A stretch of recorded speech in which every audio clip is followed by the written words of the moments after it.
Welcome to the live stream. It's going to be epic.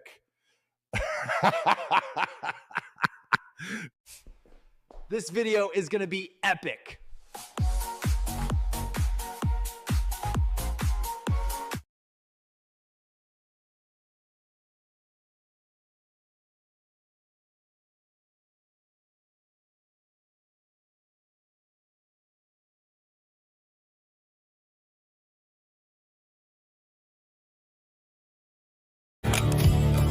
I'll make you famous. Because I'm a cowboy! Oh, man.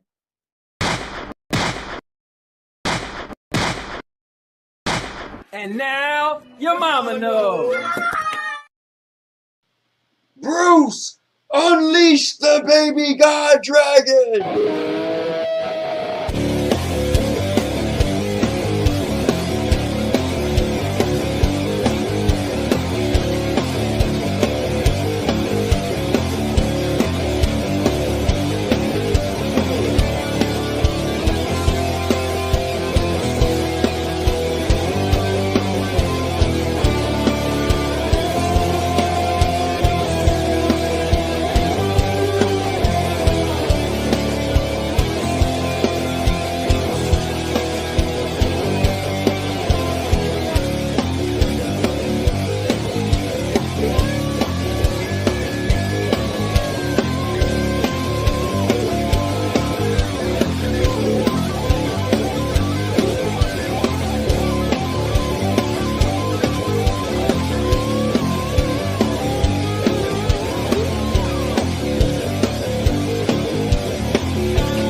What's going on, guys? It's the Cowboy King of Entertainment. I'm back with another video, another live stream. And guys, I am here, and I feel like I've been gone for a long time because 2 weeks straight I had a wrestling stream, right? So I did the SummerSlam recap stream, and then I did the SummerSlam predictions and the SummerSlam recap stream. So it feels like it's been forever, but I am back, your host, the Cowboy King of Entertainment.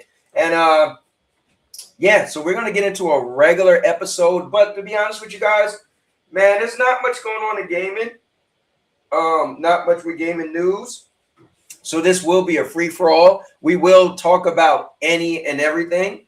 So whatever's on your mind, we'll bring it up. But we're also going to tonight, it will be my first Miss Fall community learn, teach, and play stream. And it's going to be cool. I plan on just getting together, or having people get together and kind of like help people get better at the game. So if you're into the game, and maybe you're like, oh, do this, don't do that. Here's a cool build, explain stuff to people. It's more about just helping people get better at the game. Right now, it's probably the game that I've been playing the most in rotation.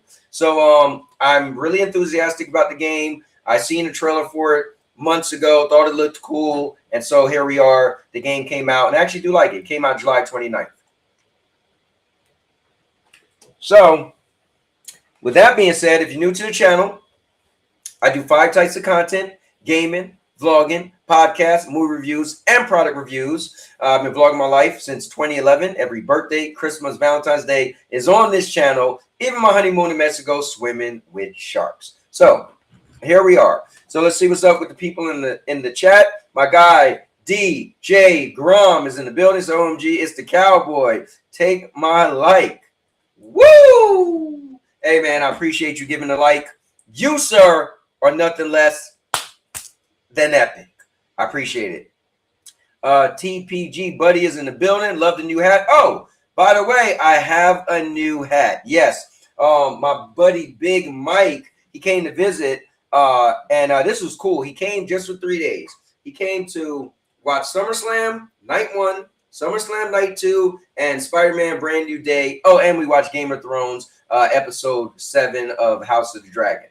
And so for season 3. And so that was really cool. It was a really cool weekend. You guys could actually see that video. It is out now. It was for the channel members for a little bit, but actually I put a bunch of videos for the channel members recently. I've been like putting out content, and I'll put it a little by little. Also did a movie review that I just put out today. Seen a movie called One Last Night, right? And it's a crazy concept. So get this.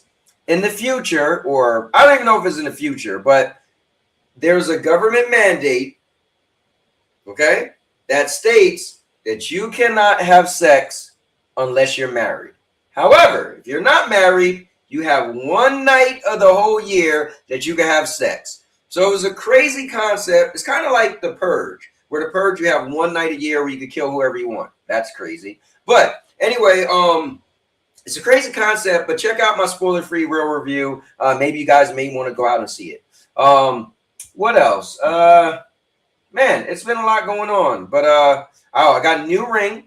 So my wedding ring, actually, I'll have a video I'll put out. But my wedding ring, one of the diamonds came out. I got married in 2011, and one of the diamonds, sorry, I got married in 2015. I've been married for 11 years. So one of the diamonds came out, so we went to get it fixed because we had a warranty. They said that that ring is discontinued. So took forever to get the new ring, but the ring came in yesterday. We actually went to the mall to get it, and the damn jewelry store was closed. They closed early.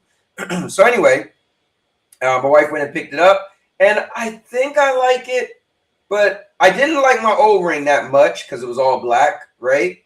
But now I feel like maybe the all black ring I like a little more. I don't know, but I'm trying to show you guys. It's they got these new type of metals that's like indestructible pretty much. They're called something type of metal, and this is one of them. So it's not tungsten. My old ring was tungsten, but they call it a different type of metal. But it is what it is. Also, they don't have lifetime warranties like my old warranties. So I don't know. Maybe I should return it and get a ring that has a lifetime warranty. But we'll see. All right, so that's what's else going on in my life. My man Ron Slusher's in the building. Put your ones up. He said, this is your warning shot.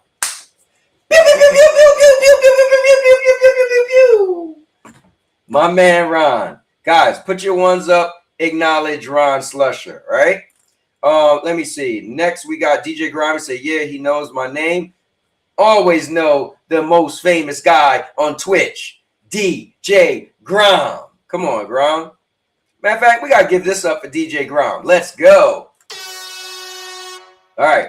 Yo, Lizard Ting is in the building. Cowboy, I had you have the Netflix subscription, huh? Netflix subscription. Oh, wait, hold on. Let me see. Cowboy, I hope you have that net. Oh, you know what? So Netflix is one of the subscriptions that I continually keep in my rotation. Netflix is like, so this is what I do. After I cut the cord, as we call it. Hold up, let me. I need a cord. All right, we'll use this. All right, ready? After I cut the cord, all right, that was silly. But after I cut the cord, the official Now Your Mama Knows knife, given to me by my brother Dave Jimenez, Mr. Green Eyes himself. One of my good peoples was in my wedding, was one of my groomsmen. So after I cut the cord, what I do is I only really like to pay for like one subscription, and the other ones I'll pay. All right, let me start. Netflix is the only subscription I never cancel. I say that. But, and my movie pass, right? I always go to the movies. I just went to the movies this weekend, as I was telling you guys. But my movie pass, but that's different, right? As far as in the house, Netflix is the one subscription I never cancel. But like right now, I literally had $20 a month. I had HBO, Hulu, and Disney.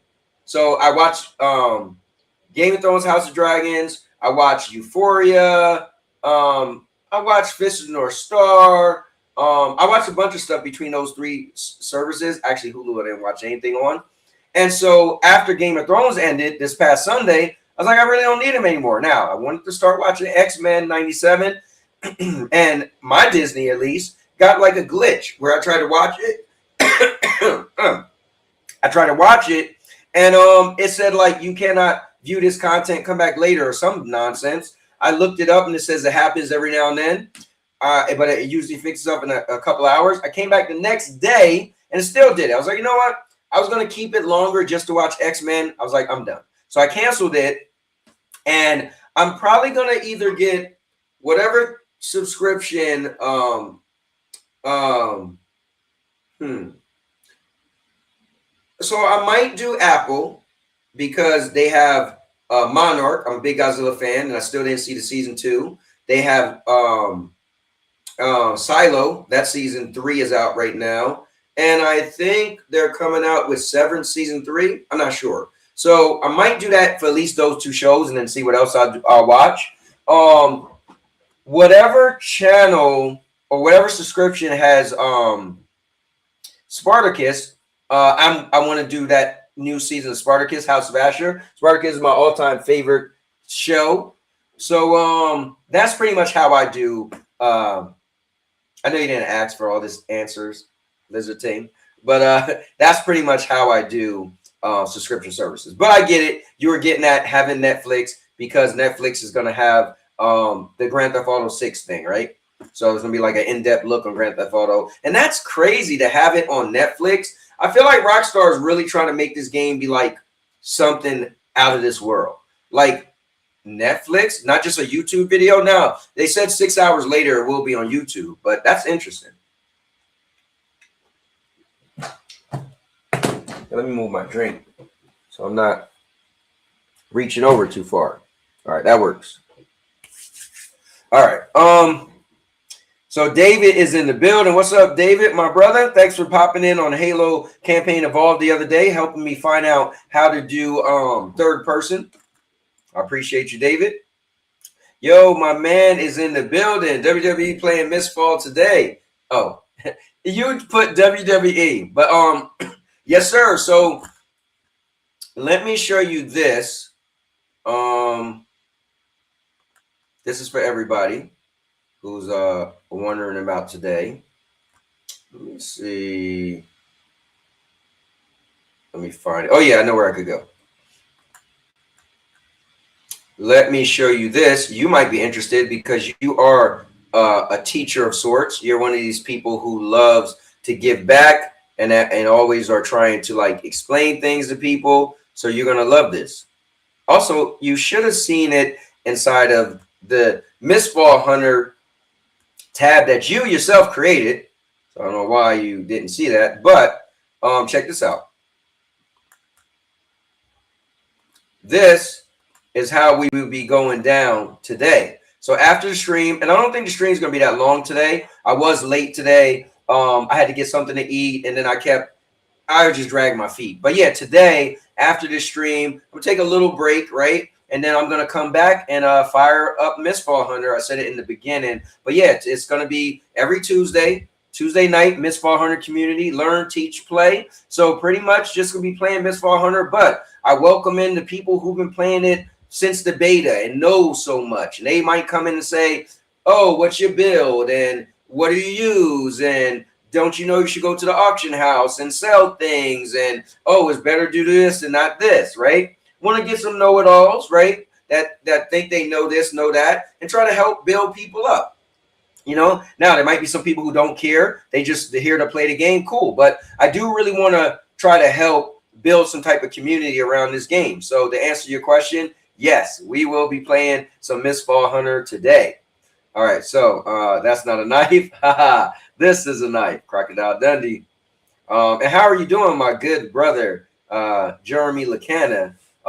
Man, one of my good friends. I'm glad I met you, and I'm glad it's been a great bond, great role.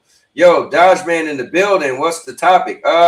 Really, it's no topic. I'm just kind of chatting with you guys and just seeing where things is going as we're chatting. Already, I was telling you guys about the movies I've seen, and somehow we got into the different shows and what subscriptions you pay for. So just, we're just going through everything, Stupid phone autocorrect. We to WA, bro. It happens to me all the time. That was funny though. I haven't been online for a couple of days. Okay, yeah, I actually put it in the thing. You still can't pronounce. Oh, hold up. I did say Lacuna, didn't it? Lacuna. I remember you helped me figure out Lacuna. I'm sorry, man. Maybe I just like Lacuna more than Lacuna. See, I did get it. All right. Also, I guess you could drag out that Lacuna Matata.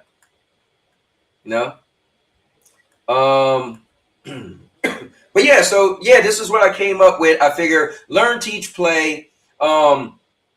Just have a stream where we're gonna be playing. But listen, if people are in the comments and might say like, oh, what is your affixes? Because I've been watching some videos and I'm like, I didn't really understand what the affixes are, but I realized that's like the perks you get on your character when you get the drink from the girl and all that stuff. So, oh, my man Murder is in the building. Said, you hush your old rump up. Let's talk about how you suck at games, and I'm whooping you and Lacuna tomorrow. Oh man, you know what, Murder?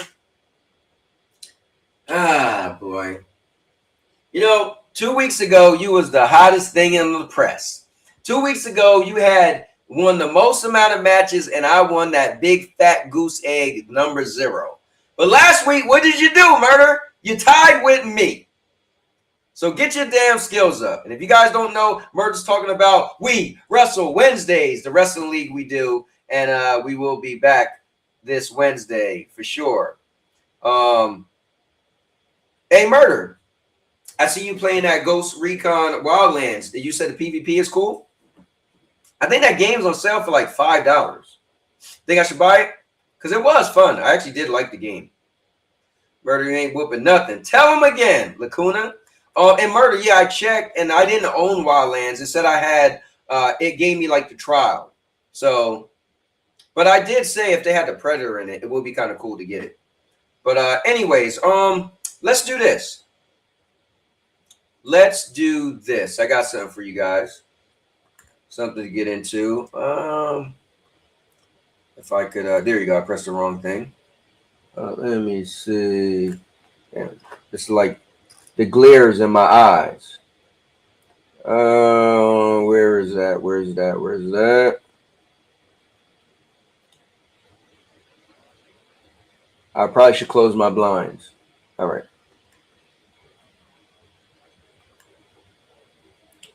The hell? Okay, I think it's opening right now. Or is it? No, I don't think it is. Hold up, guys. Hold on, I'm trying to see this.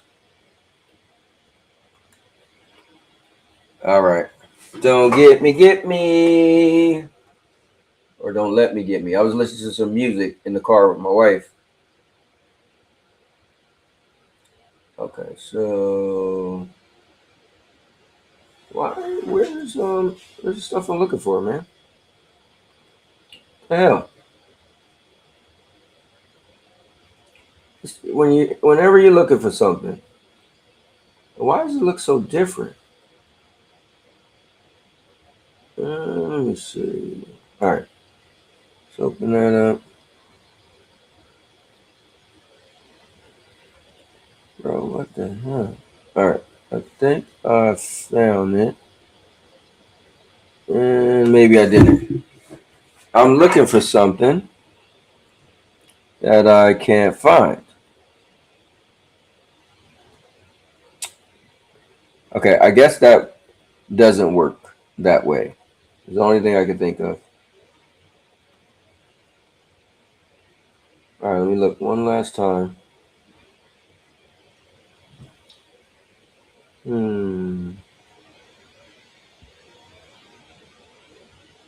Okay. Okay. Okay, there we go. Okay, that was interesting. I don't know why it's so hard to find that. But this is what we're going to do, people. We're just chatting. So, this is what I got for you guys. All right, so let me get to the chat, and then let me see.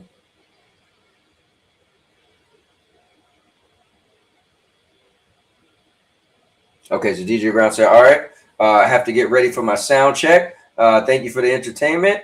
If I could give you a second, I would. Hey, DJ Grom, I appreciate it, man. I hope you have a blast doing your show today. And I hope a bunch of people show up and just rock out with all the cool music you're going to be playing. And I hope you play, for me, you play Black Velvet and a Little Boy's Smile. Black velvet and a long southern style. Play that for me one time. Or you could play, 'cause I'm a cowboy. On a steel horse I ride. 'Cause I'm wanted. Dead or alive. Play that for me too. All right, so yeah, it's definitely buy for $5. Damn, maybe I should just buy it just to have. It was a cool game. Let's see how you gonna teach someone about misfall. You suck.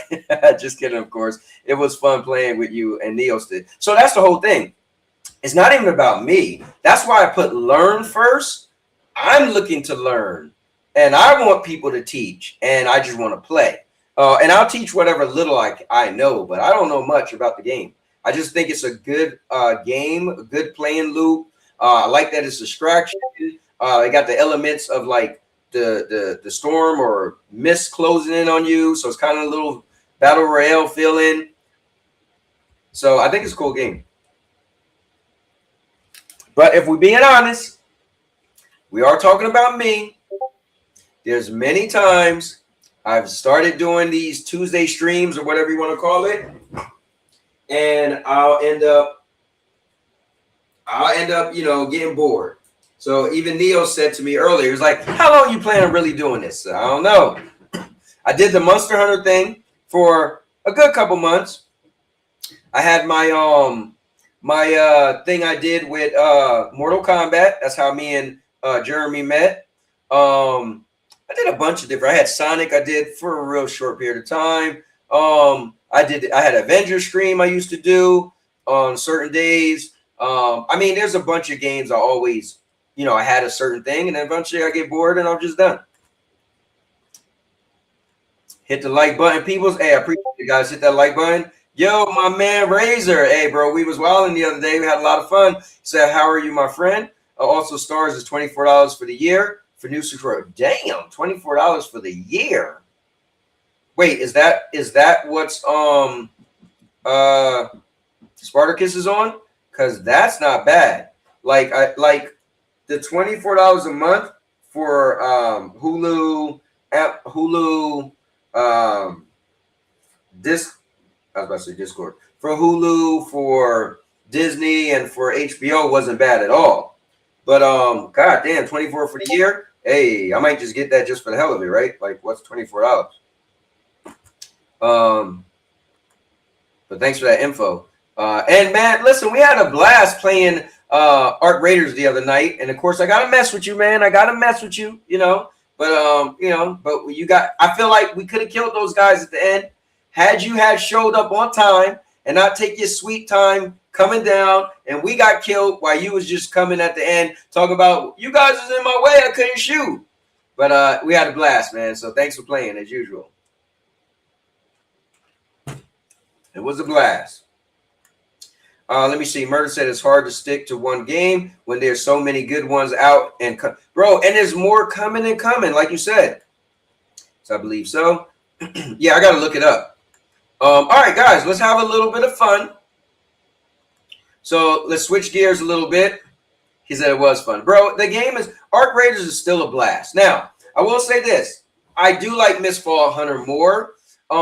Although I got really good at understanding Arc Raiders more, like, oh, I found my favorite weapon and I found out the material I need to use to craft it.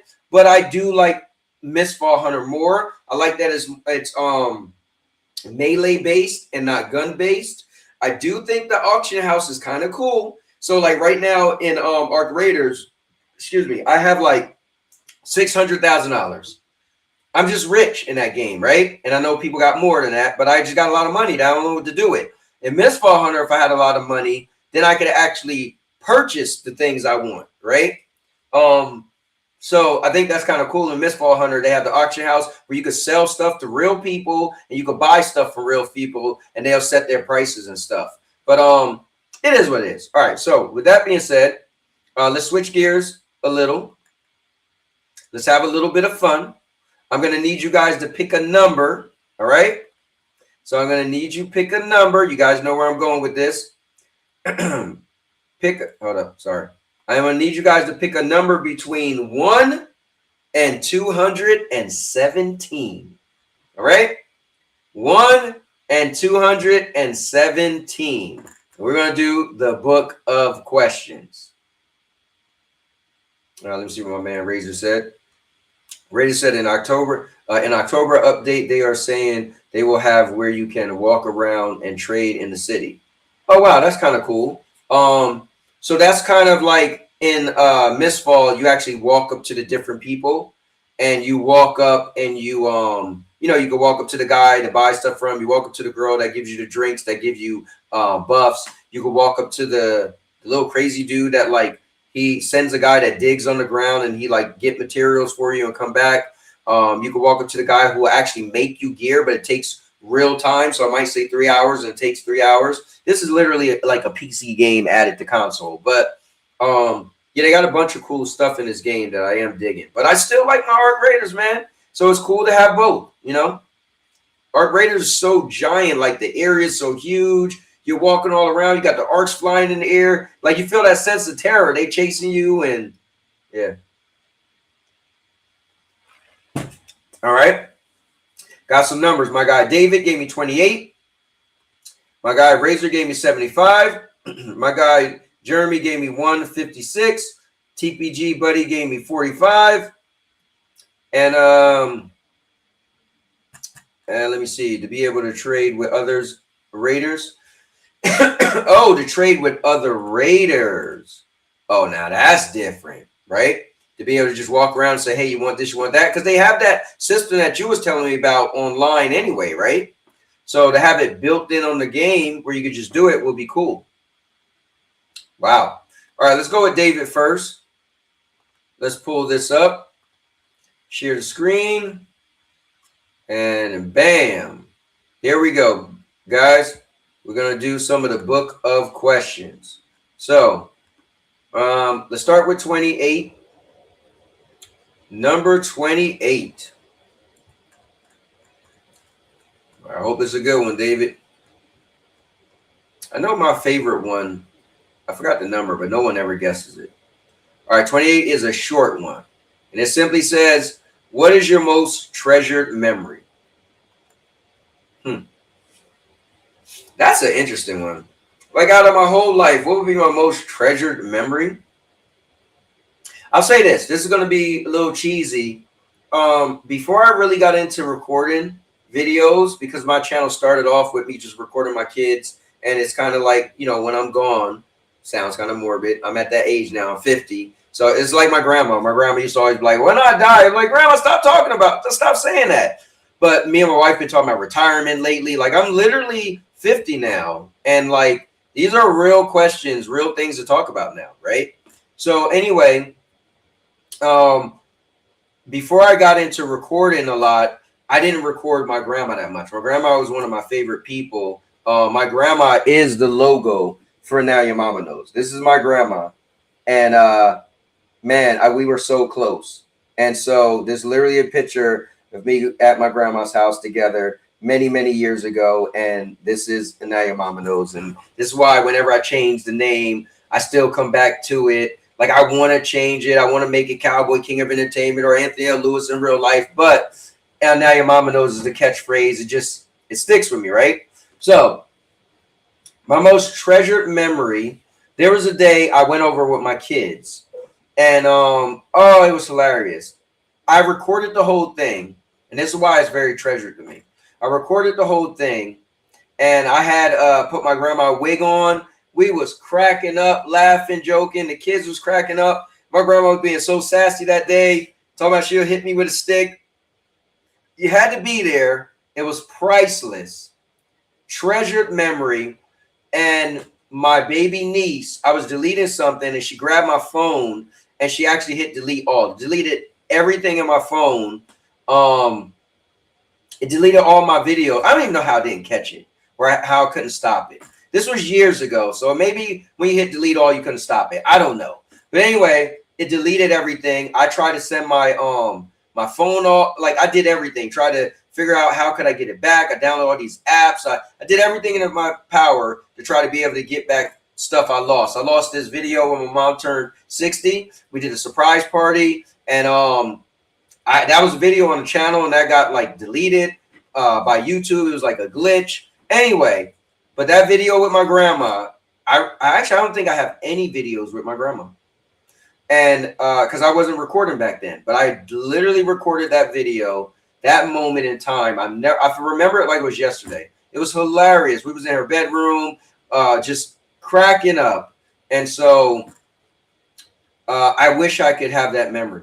Like, it will be, I wish I had put that video on the channel.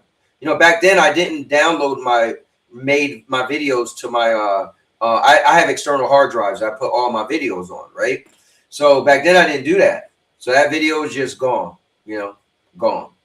And so, yeah, this sounds cheesy, but what is your most treasured memory? That I would love to get that I would love to get that back. So there you have it. All right, let's see if any of you guys answered. That was 28. We'll pop back up to 28. Let me see. Jeremy said, so many treasured memories. I still go back to the 3 hours I spent training with Gangrel and the man who would eventually become Jimmy Uso. That's cool. You know, it's funny. I was watching wrestling yesterday, and I said they had Solo, Jimmy, and Jacob standing there.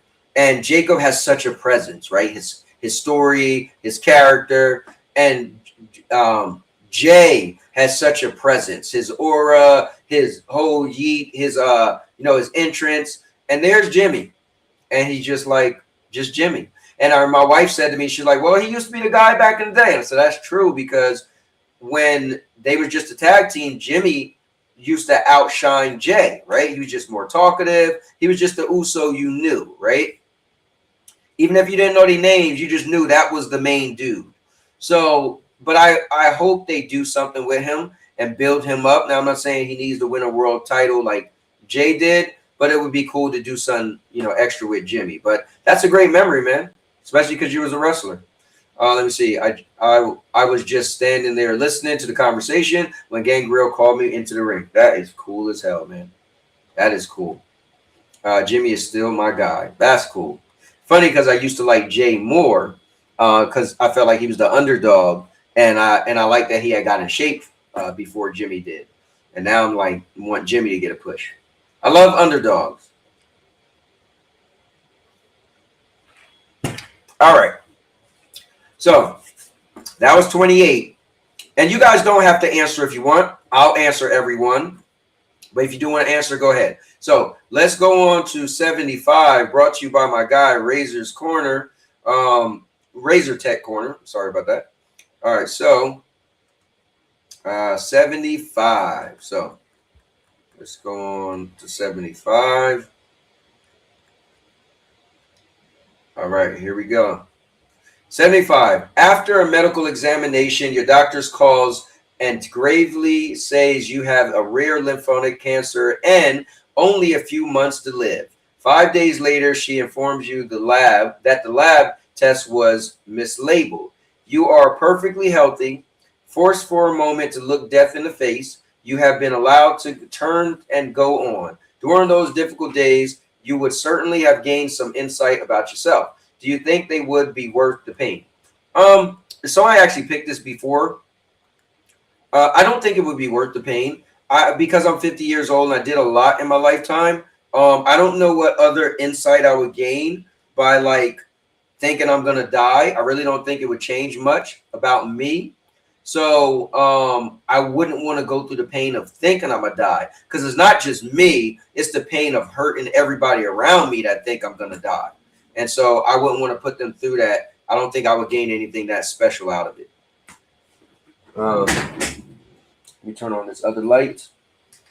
And one-eyed guy, I know you asked me the question, do I think your name would change? I think your name would change if you were on the come on here on a podcast, but I don't know what you got to do to change your name in the chat. Actually, I think that's pretty much your YouTube channel name. So you might want to change that. But anybody could change their name to whatever when they're on the show.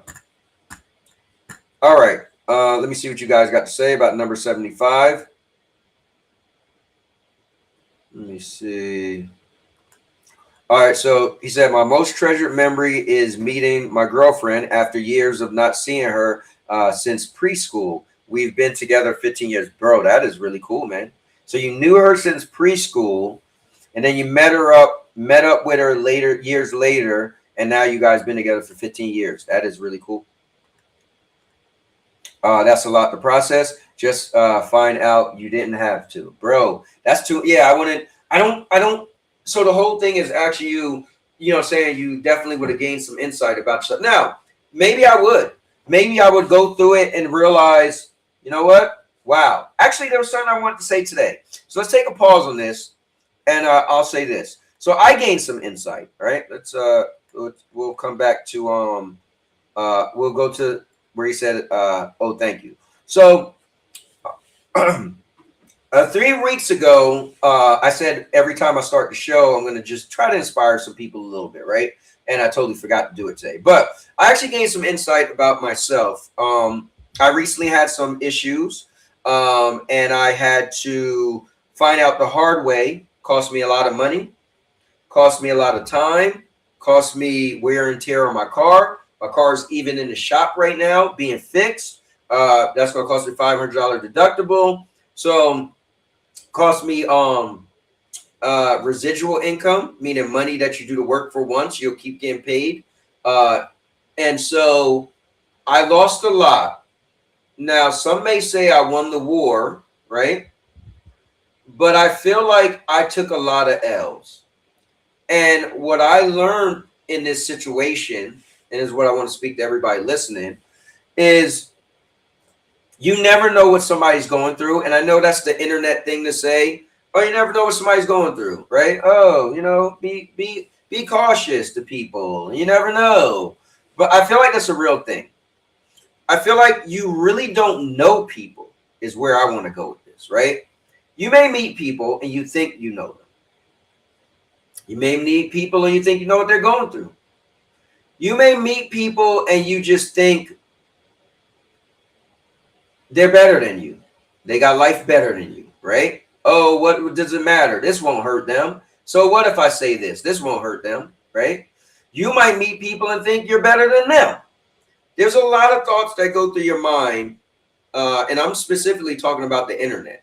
So 7 people watching right now. If more people come in, whoever watches later on, this goes for everybody that I haven't met in person. Now, I met some really cool people in person. I'm fortunate to actually meet people like Jeremy, meet people like Cherry Man, meet people like Maker Chaos, meet people like Dr. TK9. There's a bunch of people I got to meet in person from the internet, and there's some more people that I do want to meet in person that I haven't met yet. I met Lion more recently, right? But I will say this.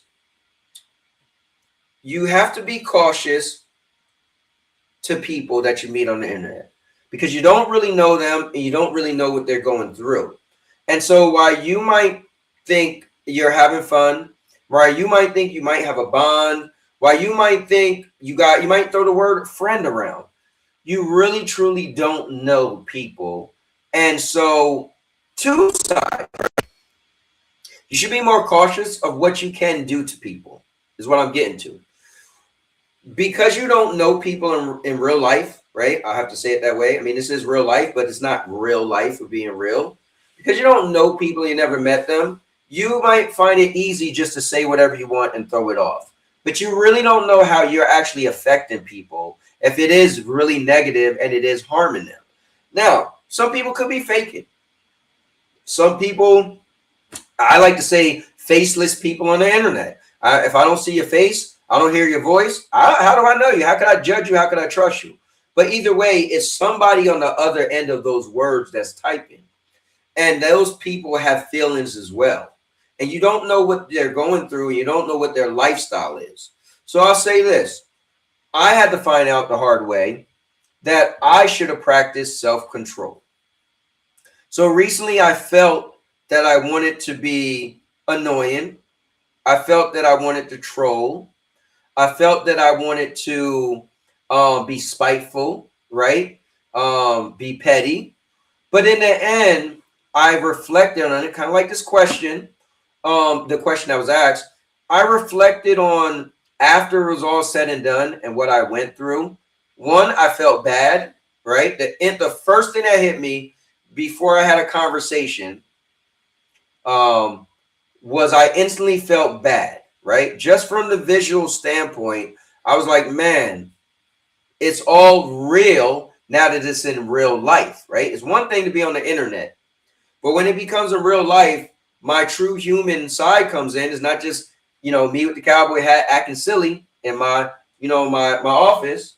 No, it hit me and I'm like, damn, I feel bad for people because I am a nice person and I generally do love people. I am a people's person. I can be an a-hole. I'm not saying I'm a good guy, but I felt bad instantly. And then I felt even worse when bad things happened to me. And I count the cost of how much money I lost and future money I lost and my car being messed up. And it made me think that this could have all been avoided had I just had self-control and say, you know what? I don't care. And I'm just going to stop because it doesn't matter to me. Whatever. Big deal. You gotta win some and lose some. But sometimes you will win if you just let somebody else win. And that sounds crazy. But sometimes if you just put up the white flag and keep it moving, then you won enough. And I had to learn that the hard way.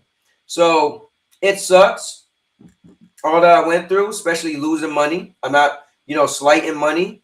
But it is what it is. I'm an adult, and I'm one of these people where I've always said this. You do the crime, you do the time. So I will take my lumps on the chin because I had a part to play.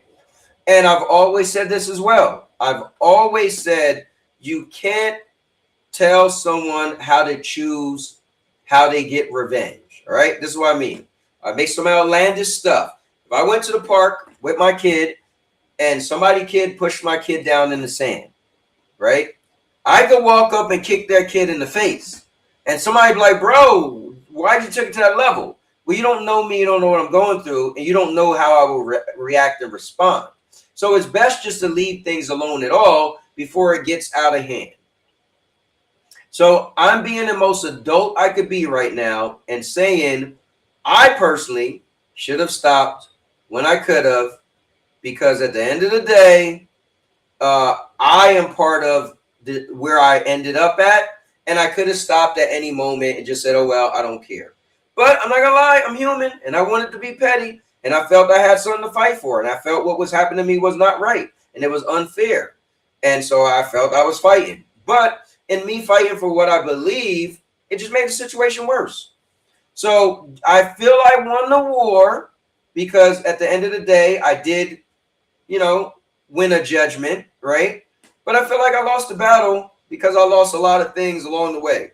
And when it's all said and done, I also don't have nothing to look at. Also can't say, well, I got that. Well, I got that. Well, I got nothing, you know? So sometimes I feel like I didn't win the war, but I think what it ultimately led up to at the end is what I won.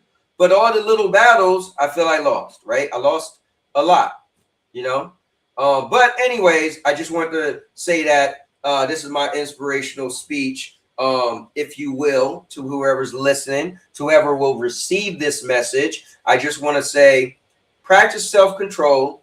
Don't allow people to get you outside of yourself. If you're a good person, try to be a good person. If you can avoid fighting fire with fire, just try to avoid fighting with fire. Some of the best things, the best way to fight fire is to stomp it out. Not with fire, is to stomp it out, is to smother it. And how will you do that? You just don't respond. Hold on, my wife's calling me. My stepdaughter's trying to buy a car, so yes. Hello? Yeah.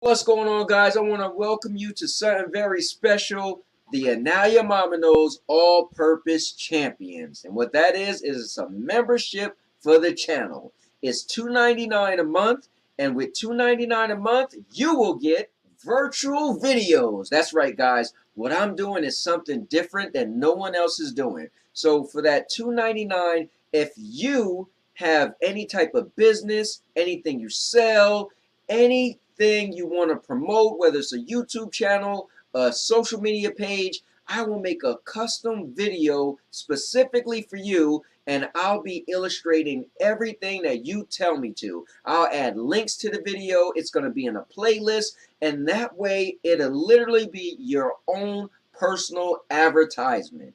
Also, guys, we're going to be doing member shout outs. So the people who are members, if you're an all-purpose champion, I'm going to have your name all over. I'm going to announce your name in multiple videos. Don't worry, guys. The world will know that you are an all-purpose champion. Something I also want to do, guys, that's going to be awesome and monumental is I'm going to have early access to videos. That's right. If you're an all-purpose champion, you'll be able to watch certain videos before anybody else. Also, guys, I have emojis and badges. And the cool thing about the badges are, the longer you become an all-purpose champion, guys, you get the upgrade from badges to badges to badges. So you can show everyone else your cool badges and why you're an all-purpose champion. Well, guys, thank you. And I know you all can't wait to rush out and become a Now Your Mama Knows all-purpose champion. So I'll see you guys in the next video. And now your mama knows. And now your mama knows.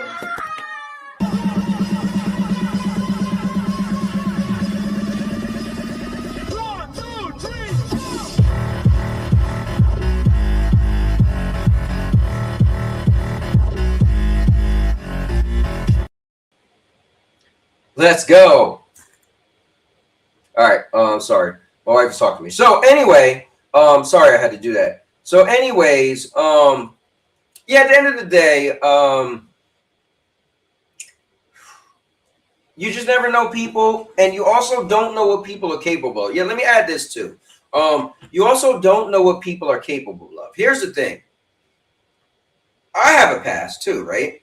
And I'm glad I'm where I am today, because if I was the old me and the people I do know, that I still know, that act the way they act, I could easily act a different way, right? The outcome could have easily been different, and it wouldn't have been cool, right? But you don't know what people are capable of, and you don't know what's going on in people's minds. So you on the internet may think something's funny, ha ha ha, big deal, whatever. What you gonna do about it? There's people, and now we got things like AI, ChatGPT, Gemini, all this stuff, Grok, whatever, right? All you got to do is give a scenario on the internet, and these things will help you figure out internet type things that could come from the internet to reality, and it can harm you. So it's best to just leave people on the internet alone. As far as like the whole beef and trolling, Like, it's fun to just laugh and joke, but eventually when it goes too far, just let it go, because you don't know people and you just don't know where it will go. So at the end of the day, I don't want to change me as being friendly and I let anybody come on the podcast, anybody come on the show. I don't want my experience to change who I am, but I will be cautious and I will better myself. Again, self-control would have went a long way for me personally. I can't speak for anybody else, but I will speak for me. And again, I'm going to take this on the chin and say, you dance with the devil and the devil will dance back. And so it is what it is, you know? So, but I'm happy to be where I am today. I'm happy to not want to do any crazy stuff. I'm happy to just say, it is what it is. You do the crime, do the time, and I have my part to play. And so, hey, so I inspire you guys to look yourself in the mirror and say, you know what? I'm better than this. And I don't want no more parts of this. And I'm just going to walk away and leave things alone. Because as I was saying, the best way to fight fire with fire is to smother it out. Meaning you give it no attention. It needs to be ignited. If you keep throwing the sticks on the fire, it'll get bigger. But if you smother it out, literally by just leaving it alone, it's not going to have nothing else to keep burning.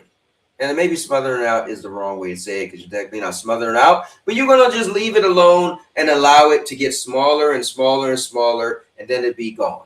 So I think I'm done giving energy to this situation as for right now. And you know, but I did learn some stuff about myself, and it taught myself a lesson. So kind of goes back to the question that was asked from the book of questions. So I'm happy to be me and where I am today, and went through what I went through. And again, lost money, lost time, you know, taking off of work, my wife taking off work, driving 16 hours, 8 hours there, 8 hours back. You know, I think the biggest thing that hurts me is I got terminated from the network marketing company. That's not cool at all. But you know what?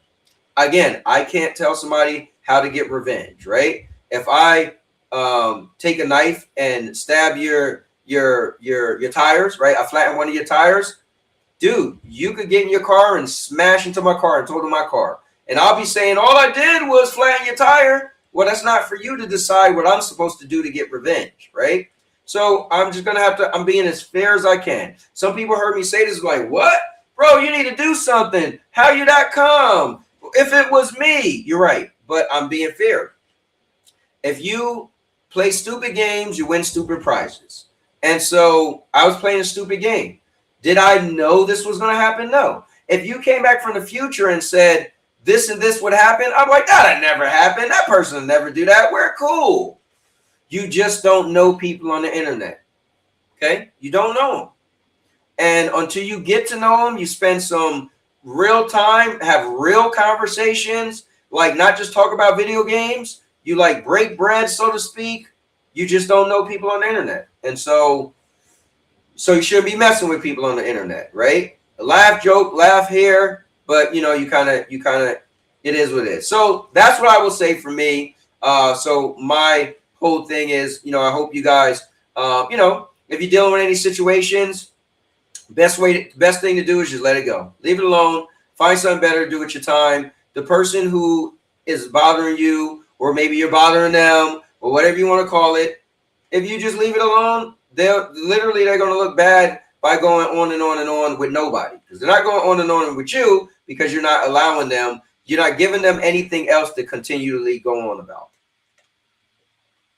It's like back in the day, right? When somebody was trying to be a bully, or if you look at Eminem in 8 Mile, he literally told the bullies, here's everything you're going to say about me. What's new? It's like people used to have short jokes. I'm like, bro, everybody don't hit me with a short joke. You got to have some new material. So it's kind of like one of those things. At the end of the day, you kill something by just letting it go, and it eventually just die off. All right, so that's pretty much it. I wanted to say that to inspire some people. Hopefully that, you know, ring a bell with somebody. But let me get to the chat. Let me see.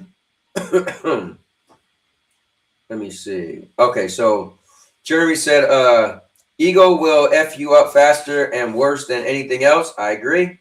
I agree. And you know the thing with on the internet, sometimes you feel untouchable. You feel because, hey, I'm on the internet and hey, we're not in front of each other. I can say whatever I want. I can do whatever I want. It doesn't matter. Well, that same person is thinking the same thing on the other end. And they might be willing to do some crazy stuff, right? And not everything on the internet is just only on the internet. There's things that can touch you in real life, right? You get a letter in the mail and you got to drive 8 hours and you're being forced to go there. That just went from the internet to reality. So it's just best to let it go. You know? Wow, that's deep. That's really insightful, Cowboy. Thanks for that. No, I appreciate it, man. Thanks for listening. Oh, he said, hey, Sandy. Yeah, they Sierra's trying to buy a car. She wanted to sell her car. They went to a dealership, and in the end, the dealership was like, oh, the car would be like $20,000, $21,000. They get there, and it was like $27,000. And they were trying to tell me, I'm like, I am streaming right now. Let me see. So just pop back in and hear, and I hear a fresh privacy complaint incoming. Man, listen, I'm not even, we're not even going there, man. Me personally, I know it's funny, but it's not funny. But it is what it is. I mean, it is what it is. So you still have your regular job? Yes, I still have my regular job. Like, my regular job, that would have been crazy. If I lost my regular job, man, I would definitely lawyered up. And I would have been trying to take the house, the car, and everything. But yeah, I mean, it's network marketing. You know, you can always find another network marketing gig. I just felt like that was a really good network marketing that I felt I had good synergy with. And never thought I would be terminated. But, you know, if you build a good enough case, you can make somebody believe anything. And unfortunately, that's what happened. And so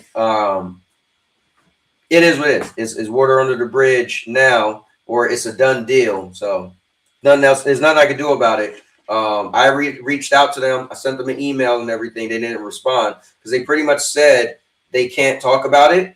Once they terminated me, they can't reinstate me. Like it's done. And they can't even tell me why I got terminated. So when I actually went, you know, found out why I got terminated, but they really can't do nothing about it. So it is what it is. Again, I'm man enough to say, hey, I take them blows, take them on the chin, and it is what it is. But that's just what I wanted to. Hopefully somebody hear that and it inspires somebody. Maybe somebody's going through some similar stuff where they're beefing on the internet, and you don't have to respond back. That's the thing. You can block people. Now, the thing is, anybody can make an account. So let's say somebody's coming to your YouTube channel. Let's use that. Soon as they say something, you can block that account. Now they could come back with another one. You can just keep blocking. I know it's annoying, right? But at the end of the day, you know, and now you could also report that account. You could do that, and maybe eventually they could track whoever made the account. I don't know, but you know, but hopefully that helps somebody. You know, that might be, you know, it's wasted time on the internet, to be honest with you, because it's just nothing is tangible and real until it's made tangible and real. So you kind of just wasting your time and energy, like the stupid console wars we all get into. For what, right? It really doesn't make any sense because it's really nothing. In a year or two, everything we were fighting for would change.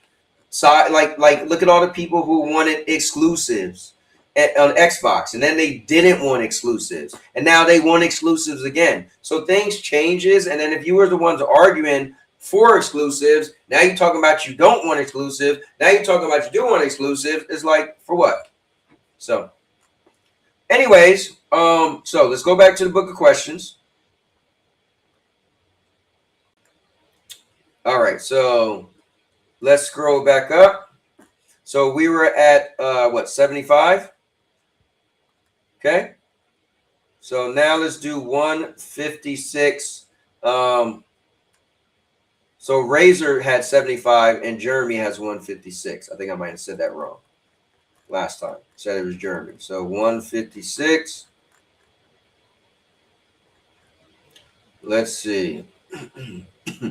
All right, so 156 says, on an airplane, you are talking pleasantly to a stranger of average appearance. Unexpectedly, the person offers you $10,000 for one night of sex. Knowing that there is no danger and that payment is certain, would you accept the offer? You know what's crazy, man? You know what's crazy? A lot of these questions have follow-up questions also, where they switch it up a little bit. But because I think this follow-up question is something like if you were in single or if you were in a relationship. But let's just say let's take this as you're single. My problem with, yes, it would be good. Let's say it was a really attractive girl and she gave me this whole story and I believed her. Like, she's just a rich, lonely girl. She loves to spend money and she haven't been with somebody in a very long time. And I'm on a plane and I'm single and I'm just like, maybe I'm coming back from maybe, let me paint the scene. Maybe I went out to meet a girl and maybe it was terrible and it didn't work out, right, at all. I met her, maybe she lied about herself, and I'm on the plane going home, and then I meet this girl, right? Now, me and my sorrow, and I meet this girl, and she says she's rich. She'll give me $10,000. First of all, that sounds like prostitution, right? So I'm not taking money for sex, right? Like, duh, like, no. Now, if she says she want to wine and dine me, now it sound like Diddy, because that's what Diddy said. Diddy said he didn't pay people for sex. He just paid people to come have sex, and he paid people because they were having, okay, that sounds like prostitution. I'm trying to think how he worded it. So anyway, he still got in trouble for that. So yeah, I'm not taking money for sex. Like, what the hell I look like? Now, if it was legal, right? Maybe we go to Vegas or something like that, and I could register as a escort or something. Then maybe that's different, because $10,000 would be nice. I'll put that on my car. Now, and realistically, $10,000 isn't a lot of money. Like, it's good money, but me, when I think of a lot of money, I want to like pay my house off. That type of lot of money. I want to pay my car off, right? That type of money. Like, I think I owe $25,000 on my car. $10,000 isn't paying my car off. Now, we'll cut it down a considerable amount. But whenever somebody's throwing money and come up with these scenarios, oh, would you steal $400? Would you? It's like, what is $400? Would you do this? And like, I need money to be life changing, right? I love my life. I make decent money. My bills are paid. I still get to go out and eat whatever I want and have a good time and enjoy life. So if you're not making a considerable amount of money to where it might be life changing, I don't think I'm in it. Plus, imagine if you go for that money and then you get arrested. Imagine if you're trying to get $10,000, right? And I'm not saying $10,000 isn't a lot of money to some people. Some people, that's a lot of money. But for me, if I got in trouble over $10,000, I feel stupid, because what am I even going to do with $10,000? Like, $10,000 would be a good extra money. But honestly, if I had $10,000, I'd just probably put it on my car. And my car still isn't paid off. So I look at things like that. So I wouldn't do it, because one, is illegal, and I don't want to have that on me. And what if I get somebody videotape me taking the money? Like, I don't like jail. I'm not trying to do anything that's going to put me in jail. So I think I'm good. That's my answer. All right, so let's see what you guys have to say. It's 156. Let me see. He said, yep, I'm beating it down. Hey, bro, it will be hard to resist it. I'm not going to lie. And maybe it's easy for me to say this on the internet. But in a situation, who knows? Let me see. 10K is 10K. Hey, you're right, though. Let me see. Facts. That's down payment on a house. Energy. Maybe a PS6, depending on what it costs in a year or two. Actually, you're right.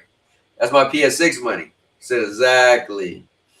Let me see. Also, how the hell did my question end up being about sex? LOL. I know, right? Hey, I don't know what's on your mind, man. Well, you tell us what's on your mind. This guy throwing out the sexual questions. He said, I'm snapping. Then me and the wife flying to Jamaica the following week. Yo. No, I'm dead serious, bro. I'm like, whenever we have conversations, I just feel like $10,000 isn't a lot of money. Not for me. Like so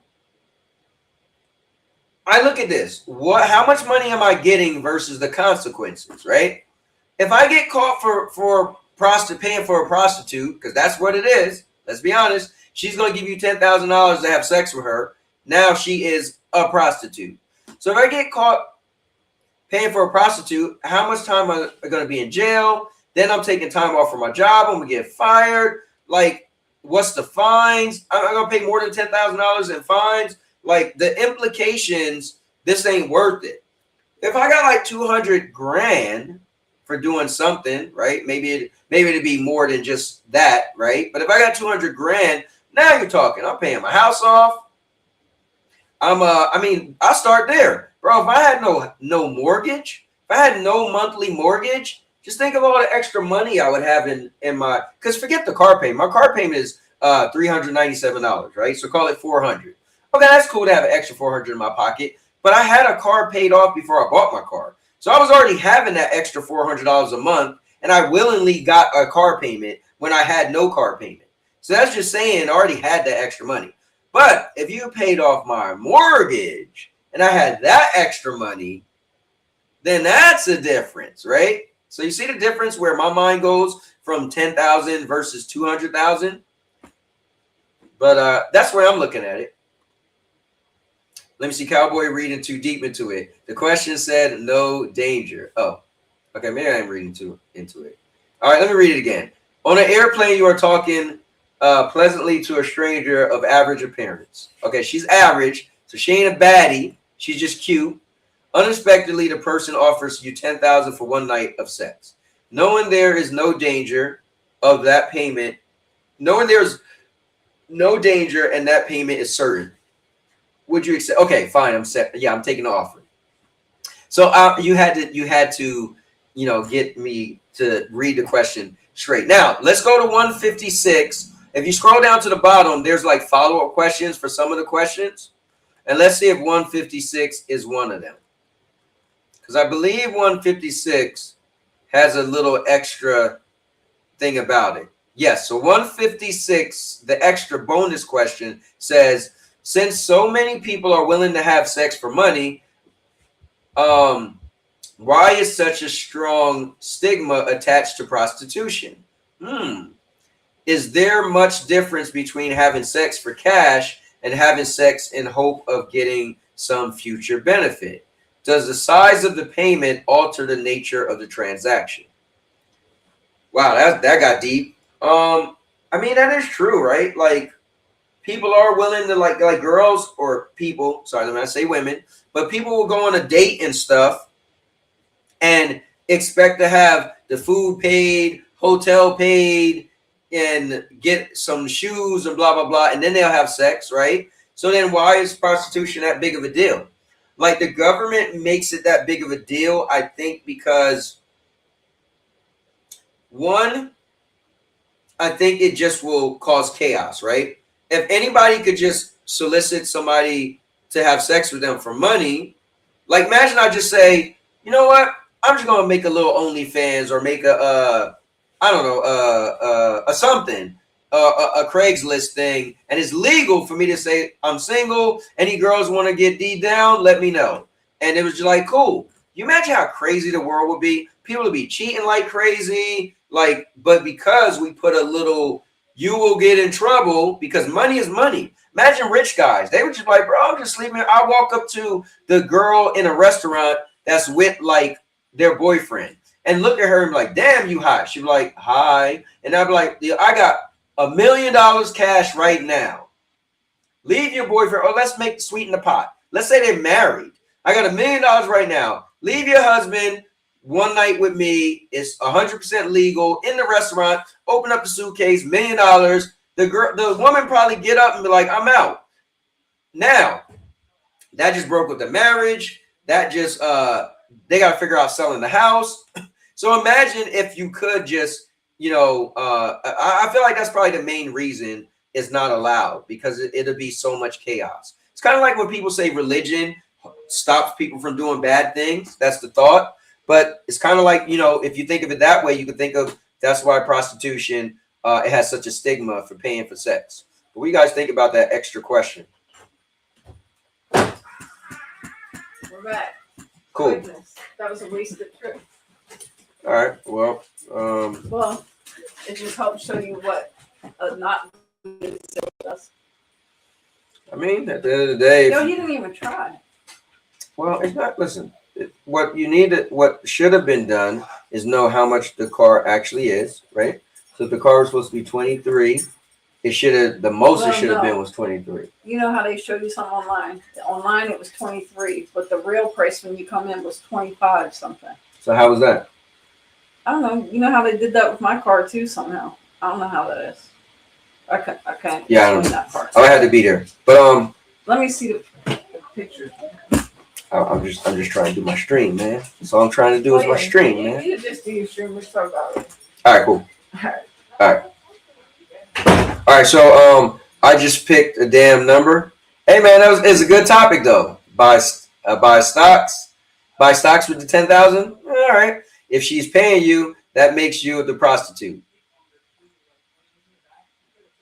Oh yeah, you're right. Damn it, I don't want to be the prostitute. That's crazy. I didn't even think about it that way. I guess I was just thinking she made the offer. That's funny though. All right. Let me see. What if I walk outside and get hit by a car? But what if you don't? And most likely wouldn't. Hey, Murder, shut up, man. This guy. All right. The devil in disguise. Nice words, short king. Nice words, short king. How about turn your focus on those who put you there instead of someone who did absolutely nothing? All right, let me see. Yo, he's holding his face. Let me see. Here go the stalking again. I'm out. Hit me up. All right, I'll talk to you, Murder. You said they do in the UAE. What's the UAE? Yo, Maker, what's up, man? The guy who went all the way to Japan and came back. I know you said you was busy today, but thanks for popping in. That's false advertisement.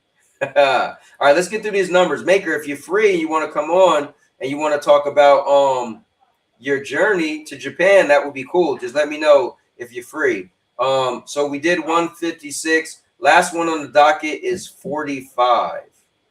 What did we do earlier? Oh, we did 75. Okay. So let's do 45.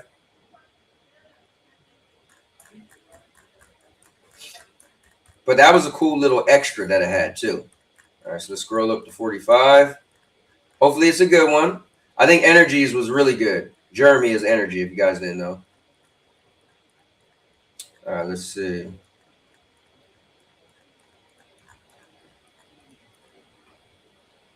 All right, so 45. All right, so 45. Someone very close to you is in pain, paralyzed, and will die within a month. Damn. He begs you to give him poison so that he can die. Would you? What if it were your father? Bro, I'm not killing nobody. So this question didn't have the caveat that what if nothing happened to you, right? You wasn't in danger. So how about I go to the hospital, friend of mine's, he's doing bad. A story kind of happened to me similar to this, right? So a friend of mine's, really close friend of mine's, he was very heavy and he had to amputate one of his legs. True story. I got multiple videos on my channel. It was a really good friend of mine's. He actually passed away. I literally planned his funeral. So this is a crazy story. Oh boy, man, my guy Bob. His name is Robert Armitage. Missed the guy, love him to death.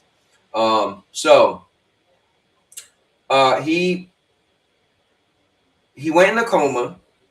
I had no clue. I got a call. It was right before Christmas, and they said, "Hey, your friend is in a coma." And no, what happened? Did I know he was in a coma first, and then they called me?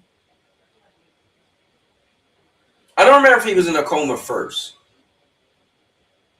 but or maybe that's okay. I'll just tell it this way: he went in a coma, they needed to do a tracheotomy. They called me and said, hey, on his list of contacts, you're the only person. So we're asking you, can we put a trach in his throat or not? I was like, wait, what? It was like, you have to give us permission. If you don't give us permission, we won't do it, and then he's going to die. I'm like, that's so much pressure on me, right? So I said, okay, do it if it's going to save his life. They gave him a trach. He's still in a coma. I would go visit him all the time. I remember going to visit him on Christmas. So the hospital he was at was a little far away, and eventually it was only for like a temporary stay. So they contacted me to say, hey, where would you like us to send him? So literally, I'm making all these decisions for my friend, right? So I said, if you send him to the hospital near me, I will go see him every day. They sent him to the hospital near me, like 5 minutes from my house. I seen him every day. There was only one day I didn't see him. It was this big snowstorm we had. But I seen him every day for 30 days, right? So eventually he woke up. They call me. I go there. And mind you, you're waking up out of a coma. You got something in your throat. He's strapped down to the bed because, you know, they figure when you wake up, you're going to reach for stuff, right? You don't know what's going on. You're disorientated. So literally his fine motor skills, they explain, is the first thing to go, meaning you can't use your hands. So he couldn't write. I'm trying to help him write. Like, it was crazy. So he doesn't know what's going on. I'm trying to explain it to him. Again, remember, he can't walk anyway because he got one leg.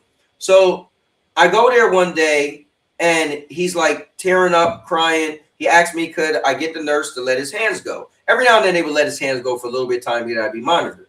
So they let his hands go, and he's just sitting there, and I never forget this.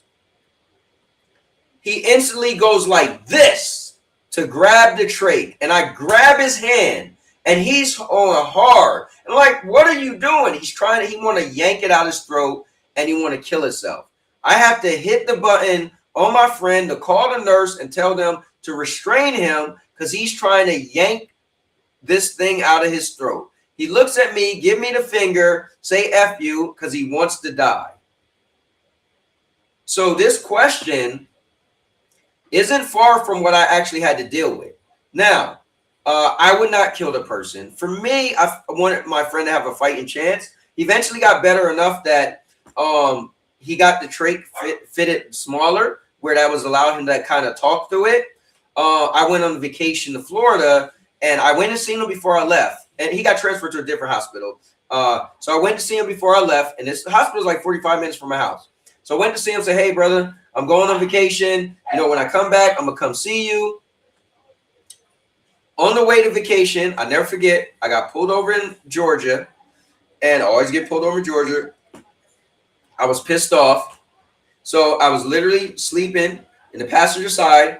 I wake up, I listen to my voicemail, and his uncle left me a voicemail telling me that he passed away. Bro, talk about ruining my trip. Well, he pretty much had sepsis, where pretty much you have infection somewhere in your body, and he died from it, and they didn't know till it was too late.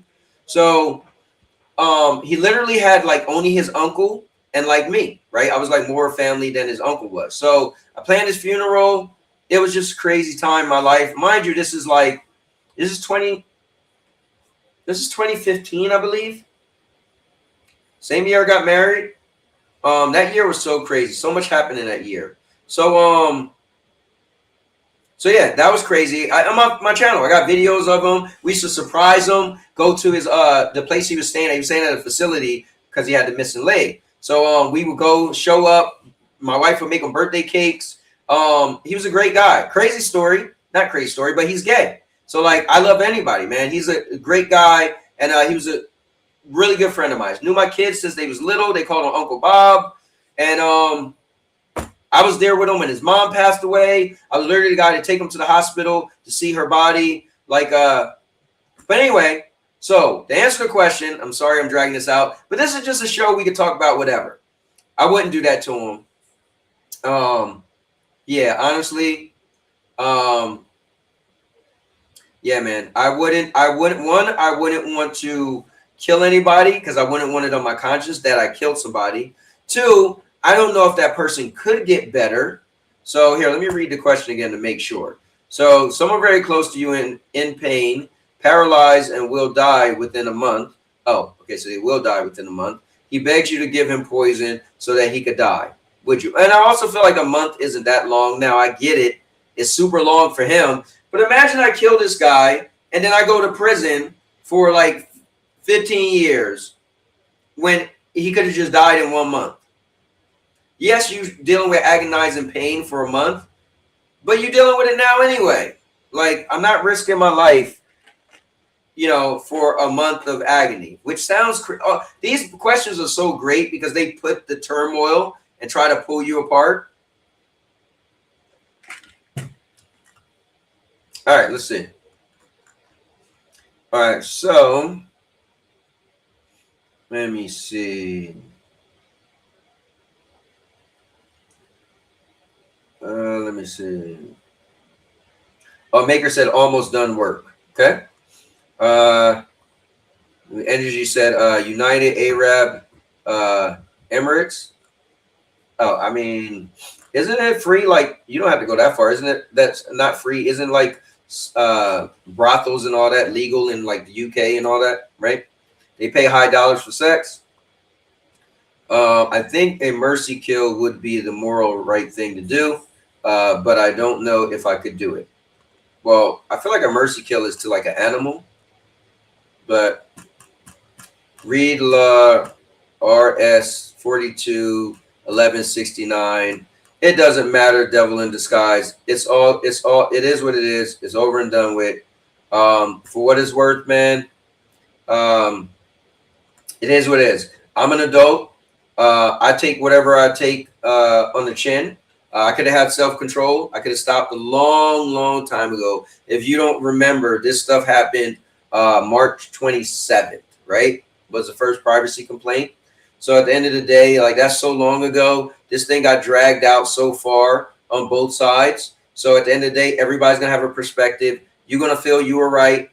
I'm going to feel I had cause to be a troll. I could say you were a troll and this is what trolls do. I could say if this happened to anybody else, you would have been down with it. You would have just been laughing. But it doesn't matter. None of that matters. Me personally, here's the good side of it. It's over and done for me. I'm not the one coming to somebody's page bringing it up. It's my content, and I wanted to bring it up to inspire people. You're taking it as a negative thing because it happened to deal with you. So that just means it's still that much serious to you. It's still in your head. It's still bothering you. In the end, maybe I did win more, right? I still feel I won the war because I went to court and won in court, right? So clearly these rules in docket 42, 11, 69, whatever, right? In court, that didn't fly, right? So at the end of the day, I talk about rent free. Listen, my car is going to be fixed this week, right? Or within the next 6 days. I'm going to look at it and not see a scratch, right? My pocket's going to replenish. It is what it is, right? I didn't have that network marketing forever. I had it for 1 month, made $350, which was good. I put that as a car payment, right? Which was good. But at the end of the day, I can't guarantee I would have made that much every month, right? So at the end of the day, not much changed in my life. I'm good, right? My life could go back to normal. I still got my podcast, still got my show, still got my content, still got my wife, still got my house, still got everything, right? Not much changed for me. And I can say the same thing for you. I think you should just leave it alone and let it go. At the end of the day, you're still doing good. Listen, you lost nothing, right? You was able to get all my videos taken down, right? And I deleted the other ones because it was just, at this point, it was just dumb, right? So you was able to get what you wanted too, right? The internet was scrubbed of whatever was out there, right? Or my channel anyway. I can't speak for whatever anybody else did, right? That you don't have a problem with because you didn't go after anybody but me, right? So, which is weird, right? Since docket 421169 bothers you so much, but you clearly never went after anybody but me. So that's weird. But anyway, for me, I'm good.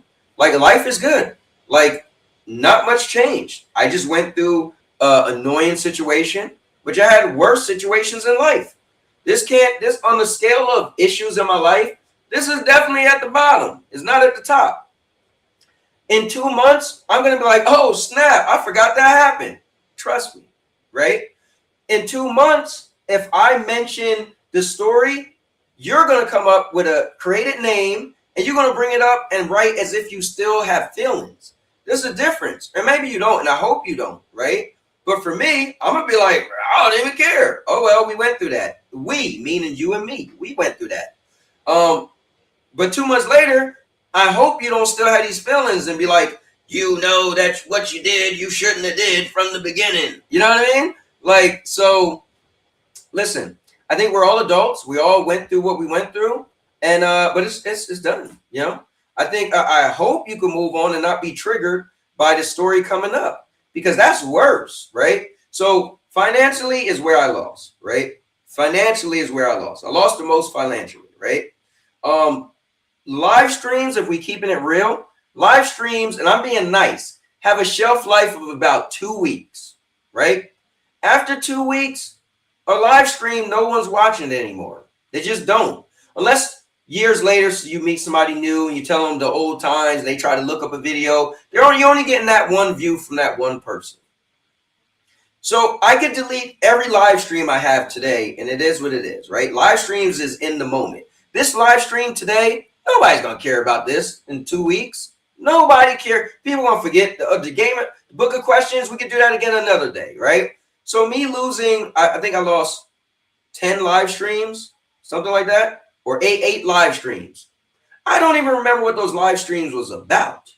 So it's not a big deal. So I didn't lose anything. I took a day off of work. Well, guess what? I used my PTO, right? I got time. I used it.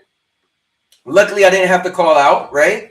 So it's like I got to drive out to Louisiana for the first time. I got to eat at a good restaurant. I got to drive down Bourbon Street, right? Dude, I made a thing out of it. That's how I brush the water off me, right? So in the end, I'm glad it didn't affect me here. See, here is more important than your pockets, right? Your pockets, you have an empty pocket. Your right pocket could be empty. Here, let me get a little closer. Your right pocket could be empty, okay? All this black, you can't even see. I'm trying to illustrate this. So your right pocket could be empty, okay? Right? The right pocket could be empty.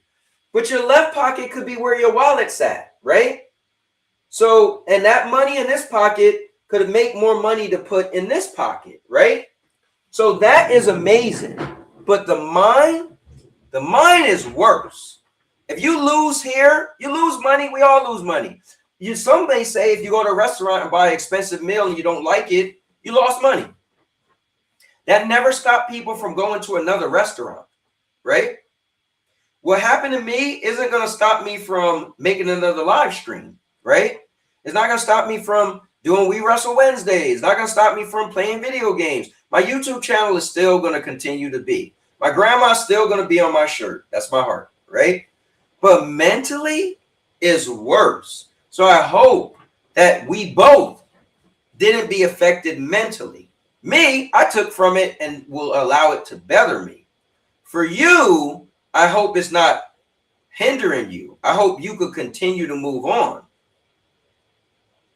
So that's the difference. So I don't want to go by winners and losers. I didn't realize all this time they didn't have my phone on. So I don't want to go by winners and losers, but at the end of the day, the climactic clash is what they will call a superhero movie. You know, you have that final battle. Our final battle was in court, and I walked out the winner. You know, that goes a long way.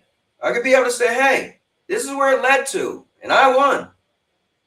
All the docket 42, 1169, and all this stuff that people might say, people might use, and it's cool. Listen, it works. You know, I got terminated from Think Energy, so that worked, right? You know, things do work. People could twist things just enough that it could work. But in court, where it really mattered, where I actually had to say so, where I could fight my own battle, Think Energy didn't want to listen to me. They wouldn't even tell me what was said, right? So I didn't get a chance to defend myself. So stuff like that might work. You know, it might work if you're able to, you know, speak without the other party. But when we went to court, where I'm able to speak up, where I'm able to ask questions, where I'm able to make statements, I won. So I know what happened from the beginning, and I know what happened in the end. And I'm happy to say today that I'm still the Cowboy King of Entertainment, Anthony L. Lewis. At the end of the day, I'm good. Like, money's money, right? I might not have that car another 4 years. I might buy another one. I don't know. It was a little scratch, you know? And that I have to admit, at the time I was very mad. At the time I thought you had something to do with my car. And I'll be honest, this might not even be you. This could be somebody else trying to impersonate you, and it's not even you writing. But for the sake of conversation, let's just assume it is you. I was mad, thought you had something to do with my car getting hit. But I realized, and as the cop said, they don't think you had anything to do with it. My wife said they don't think you had anything to do with it. So at the end of the day, I can't even put that on you. Now, only thing I put on you is you had me come all the way out there for a false claim.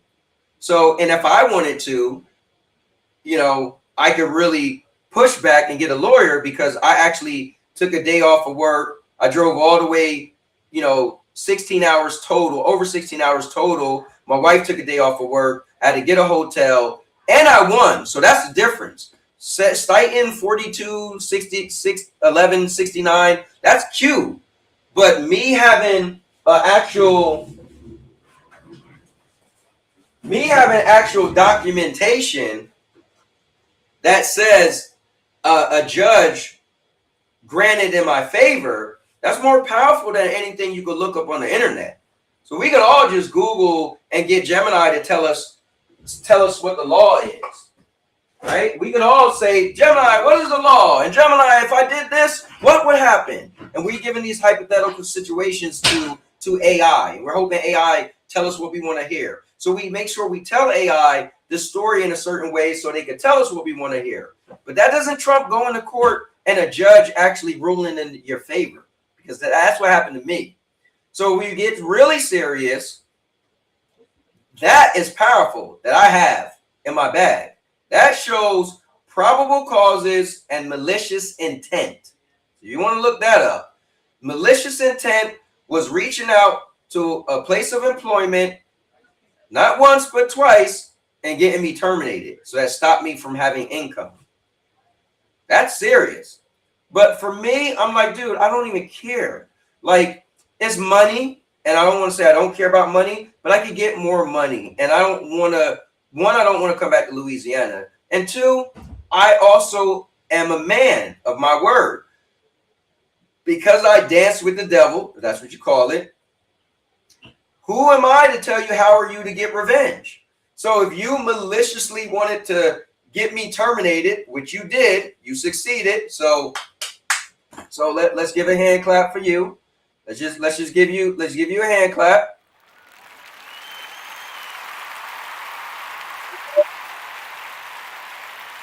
I got it. So you succeeded. You made me lose money. You succeeded again and made me drive all the way to Louisiana, me and my wife. You succeeded. I had to stay a night there overnight. So you succeeded. But you know what you succeeded in? You succeeded in building a case that's harassment. One, you lost in court, so the judge didn't grant you that, showing that you, again, maliciously made up a bunch of things to get me to drive that far. Two, you admitted in court in front of the judge and others that you did contact my place of employment and you succeeded in getting me terminated. So the fact that you had to go out of your way to do that and one, they contacted me and said, hey, we got wind that you got this stuff online, you got to take it down. Took it down. They said, okay, your account is in good standing. Hear me out. So one, you reached out to them and they told me, hey, I got to take care of that stuff.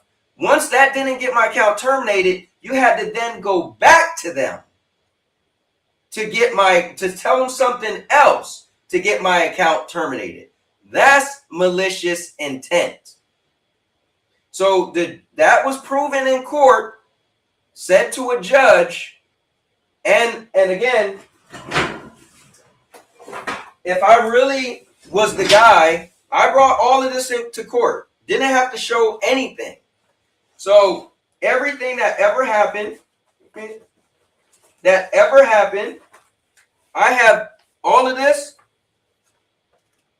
hundreds of pages I have printed out of everything that ever happened, right?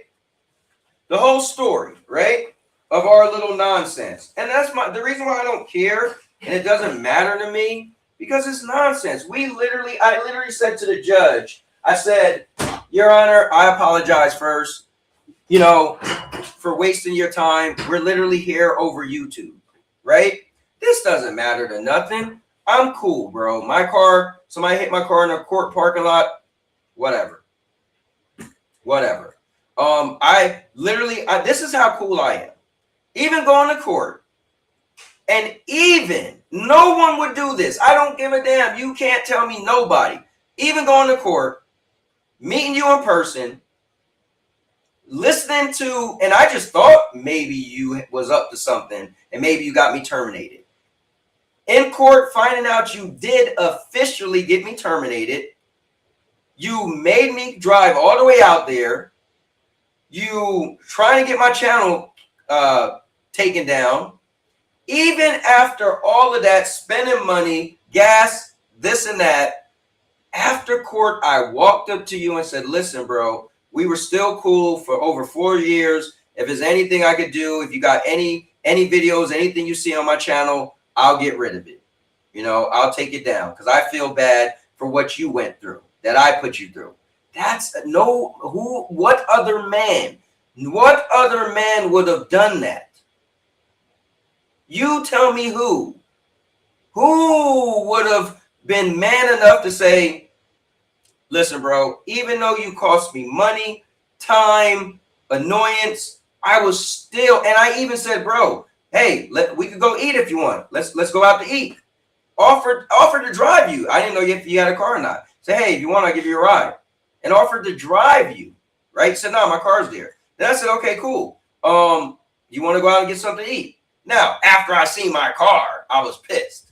After I seen my car, I really did think you had something to do with it. I know that sounds crazy, but I'm like, bro, if you could go through this level to get me terminated and to get me to drive 8 hours, we ain't talking about 45 minutes, 2 hours. We're talking about me driving from Florida to Louisiana for BS over YouTube. A person would do that. That's kind of crazy. Anybody would say that. You would say that if it was done to you. And I still said, hey, do you want to get something to eat? Nobody I know on planet Earth would have did what I did. But that's how I was like, bro, it is what it is. It's done. It's over with. At the end of the day, I understand where you were at, and you felt you had to do what you had to do. And I'm not going to say you didn't have to. I'm man enough to say, hey, you was willing to get me fired. You probably could have got me fired from a regular job if you was able to, right? So I'm man enough to say I understand where your position was at. You were pissed off that you felt something was happening to you. You were a man and you were fighting for what you believe. I'm cool with that. At the end of the day, I'm not going to tell you not to fight for what you believe in. So that's fair. And nobody else will tell you that. I'm telling you that. Because everybody else would say, me. This is what he did to me. I understand and acknowledge what I did to you. And that bothered you so much that you was willing to make me lose money, time, travel, gas, mileage on my car, everything. So anyway, I said, dude, let's go get something to eat. No big deal. Whatever. It is what it is. I went to my car, see my car smacked up. Yes, in my mind. But the cop, like he said, he was in court.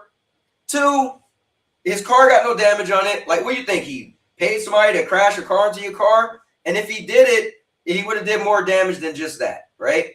So clearly somebody parked next to me. And like you said, I was over the line. I can admit it. When I reflected on it, I was like, I was over the line. So if somebody was trying to pull out, my car was over the line, they grazed my car, right? Got to be fair. That's the difference between me and everybody else on the internet. I'm 100% fair. I'm being fair. I'm not faulting you. I'm not being mad at you. I'm not saying you're the bad guy. I'm saying you fought for what you believed in. I'm saying you took it to lengths and you were willing to go to war. And I'm cool. Because at the end of the day, I could have just simply said, you know what? It was funny, because it was funny. Because you think about it, we're trolls, and you accidentally showed your face by mistake. And so, you know, that was funny to me. I was like, damn, my man's a troll. He done slipped up. That was funny. Never made fun of anything else, but you slipped up. But at the end of the day, it didn't have to go where it went. So I can be man enough to accept that and just say it is what it is. Now, even after driving all the way out there, this and that, most people will be like, oh, I'm trying to get a lawyer. I'm trying to do this and that. I don't want to do anything to you. I don't want anything from you, right? I was willing just to buy you a lunch, even though what you did to me, because I felt bad for you. I met you in person, and I felt like, man, you really was going through it. You really felt I hurt you in some type of way, right? Now, I will say this. Other people did stuff to you, and you didn't go after them. I think that was weird. But at the end of the day, I'm glad I was the one who took it, because maybe somebody else would have really did something different to you. So maybe I was the guy for you to go after because I got more of a heart and I'm more sympathy and I'm more understanding. But maybe if you did that to Vet or Neos, maybe they would have been willing to go outside the box and maybe it wouldn't have turned out too well for you. For me, I'm just like, bro, it is what it is. I love my life. I'm living great. I moved from Jersey to Florida to have what I have. I go jump in the pool and relax right now if I wanted to. I'm living life. You know, I lost some, but I still have so much in life. So what did I really lose? You know what I mean? Like the little money I lost, it is what it is. That didn't break me, you know? That's not my foundation that paid my bills, right? That was just play money. I was just throwing that on my car payment, which I'm not saying it doesn't bother me because you made me lose money, but I do understand where you are at and you felt you had to fight for what you believed in. Now you went to some crazy lengths to do it, but that's what you believe you were supposed to be doing at the time, is fighting for yourself. Commend you for it. Cool for you. All I'm saying is, bro, it's over. Why we can't go our own way?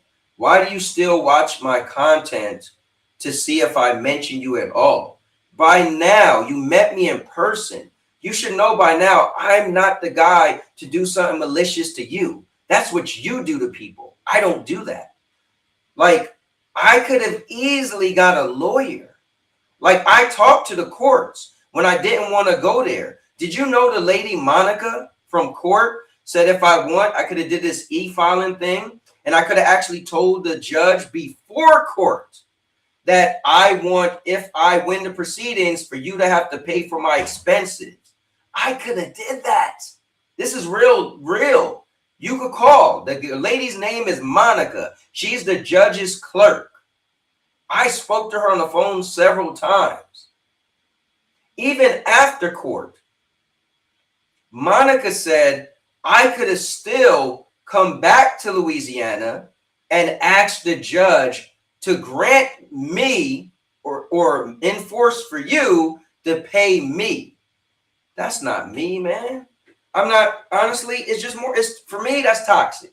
I'm not doing that. I'm not coming all the way out there. I'm not doing all this stuff to people because I'm an adult and I played also in the game. I also was playing in the game. I'm okay to say you win some, you lose some, you walk away. I'm okay to say we don't get anywhere going back and forth. I don't get nothing out of trying to hurt you and make you pay me money. I'm cool enough to say, listen, you were willing to do that to me. I'm not willing to do that to you. I'm not going to lower who I am to try to hurt somebody. Not on that level. Because one, this is just dumb stuff on the internet. Now, in your mind, you might have went crazy on the next level and talking about doxing the baby and all this stuff. As long as you knew me, which I thought you knew me, that's why if somebody went to the future, if myself came from the future and said, hey, I'm you 10 years from now, I'm just going to warn you, FCAT's going to take you to court. I'm like, get the hell out of here. He would never do that to me. Like, that's my people. It's like, listen, he would never, like, we're trolls. He's a super troll, but he wouldn't do that to me. I wouldn't believe it, right? But guess what? You were willing to do all that to me. Somebody that you said, even on Purple Haze's thing, you went on and on. Cowboy helped me out. Cowboy gave me a chance. Cowboy let me come on the podcast. I was the guy that was nice and said, bro, whenever you want to come on, come on. Doesn't matter. Cool. Now, just because I said I wanted to start reading the chat first, you got upset with that and you didn't want to do the show. I had people like Jersey and all them, bro, look at this, look at that. I stuck up for you. Said, bro, he didn't do nothing wrong with me. He wanted to do his news report early. I said I'd rather do it later, and he didn't want to do it. That's fair. Never once did I talk bad about you. You can't find nowhere on the internet where I gave you a bad name. You can't. Even now, nobody will be talking this nice about you today. Nobody would have want to go to lunch with you. Nobody. You couldn't find nobody. But I'm different because I have a past. I used to be more of a bad person, right? I didn't believe in God at one point in time in my life. I'm happy where I am today. There was a question in the book of questions that asked, it said, I was telling Neos this. It said, what is your biggest accomplishment, right? And I said, to be honest with you, my mind.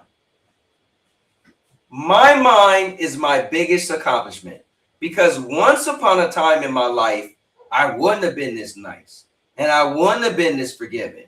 And I know some crazy people and if this thing would have went sideways. But I'm thank God that I'm who I am today.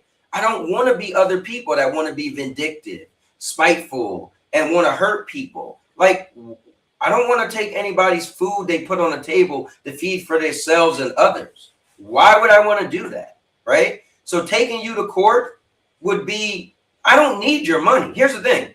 I lost a lot of money. I got to pay my $5 deductible. I lost money from network marketing. I lost money taking a day off of work. But I don't need your money. I lost all of that because of you and because of me. I'll put us together. It takes two to tango. I lost all of that because of us. I don't need your money. I'm still fine. I don't want your money. So why would I be malicious and try to harm you and make you lose money? I don't win for doing that. That makes me a loser because now I'm trying to harm somebody outside of the virtual world. This is all fun and games, laughs and jokes. This is YouTube. We're trolls. We don't see King Thrash mess with Beast of Truth over the way he looked, called him a leprechaun. We don't see who's the other person? Somebody else did a face reveal, blah, blah, blah. That's all fun and games, is dumb stuff on the internet, right? Blah, blah, blah. Dude, nowhere am I trying to take this out of real life, into real life. The only thing I ever do from here to real life is meet people in person. Hey, how you doing? It's cool to meet you, right? Like all the people I met. Now you get to be one of the people I met. Crazy circumstances, but at the time, it was cool to shake your hand. It was cool to want to take you to lunch. I wish my car didn't get hit because maybe we would have had a cool lunch. Then again, maybe it was meant to happen, and maybe it was meant to be for me to not get too cool with you, because maybe it's something else you could have did to me. I don't know. But at the end of the day, I'm thankful for being me and not allowing this situation to change me. I welcome, how I want to say this. I used to work for a company. I worked for 20 years, right? And I would speak to doctors, right? And doctors, I had conflict resolution was my thing. Doctors called in to get paid for studies they did. And they would call them pissed off and angry. Next thing you know, I'm laughing and joking with them because my job was to dissolve the issues, conflict resolution. I'm happy that's me. I don't want to get revenge. I don't want to hurt you. And I don't want to, that's not me. I don't get nothing from that because you didn't hurt me in the ways you wanted to hurt me. You wanted to take money out of my pocket. You did, right? You wanted to make me put mileage on my car. You did. You wanted to take YouTube videos off my channel. You did. In the end, you didn't hurt me, right? It was just annoying, but you didn't hurt me. So I'm happy. I thank God that I'm able to survive after what you did to me. Two, I thank God that I don't want to do anything back to you, even after what you did to me, because that's the true restraint that we should have in life, right? So at the end of the day, man, this is a good talk. So I'll read the chat. All right, let's see. My man said, my man Jeremy said, I'm gonna leave that second question alone. TPG Buddy said, wow, I'm so sorry, Cowboy. I really don't know what to say. I'm sorry. It's all good, man. Nobody has to be sorry. I'm good. It could always be worse, Cowboy. You could be impotent. You know what? TPG, it could be worse. That could be the case. And you are right. Ron said it could be worse. You could be Stadia. Damn. Hey, bro. You ain't lying. I could be Stadia. Let me see. The Devil in Disguise said it's still on your channel. If you really read the law, clearly says I can keep going on. I mean, you could keep, I don't know what's still on my channel that you have a problem with. I told you that I would get rid of whatever you have a problem with. At least the pictures. I would get rid of those pictures. Anything else not getting rid of because that was there from the beginning. That anything that happened post March 2nd, I don't, you know, that is what it is. But only thing I say to you is if you keep going, you're just gonna show that it's harassment. And if I was you, I wouldn't do that. So right now I'm cool. But if you keep going, even though we went to court, so here's the thing: I don't think you need to tell Gemini or whatever AI you're talking to. You need to tell them, do I look like I'm harassing somebody if I did had them send over 111 emails with multiple privacy complaints, that's 111. So if you count all the privacy complaints, that's getting close to 200. You got to ask them, am I considered harassing them where I maliciously got them terminated from making money? And I had to reach out to that employer over 2 times.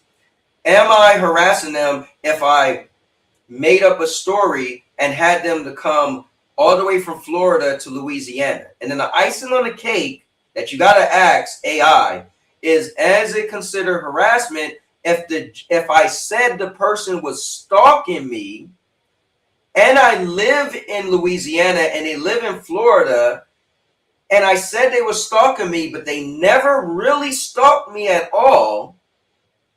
Is that harassment? And the judge in the court of law said that, yes, that person was not stalking you. So now, after that, and if nothing new happened, nothing else, you go to court, the judge say, listen, it is what it is. This isn't stalking. You need to ask Gemini or AI or whoever you grok, wherever you're talking to, you need to ask all of that and ask if I continue to do what I was doing before we went to court and I lied, right? Because the judge said it wasn't true. That doesn't deem stalking. So I lied and if you lie, that means malicious intent. You gotta look it up. So if I lied after that, is this considered stalking? Or sorry, is this considered harassment? You need to make sure when you ask AI, be objective. Don't ask AI as if you're trying to make AI tell you what you want to hear, right? Because you ask AI all this stuff to make it sound like I was stalking you. And it sounded good to the judge, to where the judge said, Mr. Lewis, you have to drive all the way to Louisiana to come to court in person. You made it sound so good that the judge was like, what? In court, that was all the stuff AI told you was going to work. Didn't work. So don't keep thinking AI could give you everything that's going to work. Now, what you need to do is ask AI, do you sound like you're harassing someone? And I think if you say everything I said, if you ask AI everything I told you to ask AI, AI is going to say yes. In the court of law, they can conclude this as harassment. So you should probably do as I'm doing. Leave it alone. I promise you, I'm not going to make another video. I'm not going to go out my way to make a picture or anything. The most you'll ever hear is me talk about the story. One, I don't even want to talk about the story, but because that came up, I was just inspiring and barely saying what happened. It's kind of like if you know, you know. You, on the other hand, came in here and brought it up. So for me, hey, I'm good. I'm done with the story. or with the situation. I'm on the other end of it. Like I made it out. I'm good. It's not rent free in my mind. I'm good. My car's going to be out the shop. I'm good. I work from home. I don't even need my car.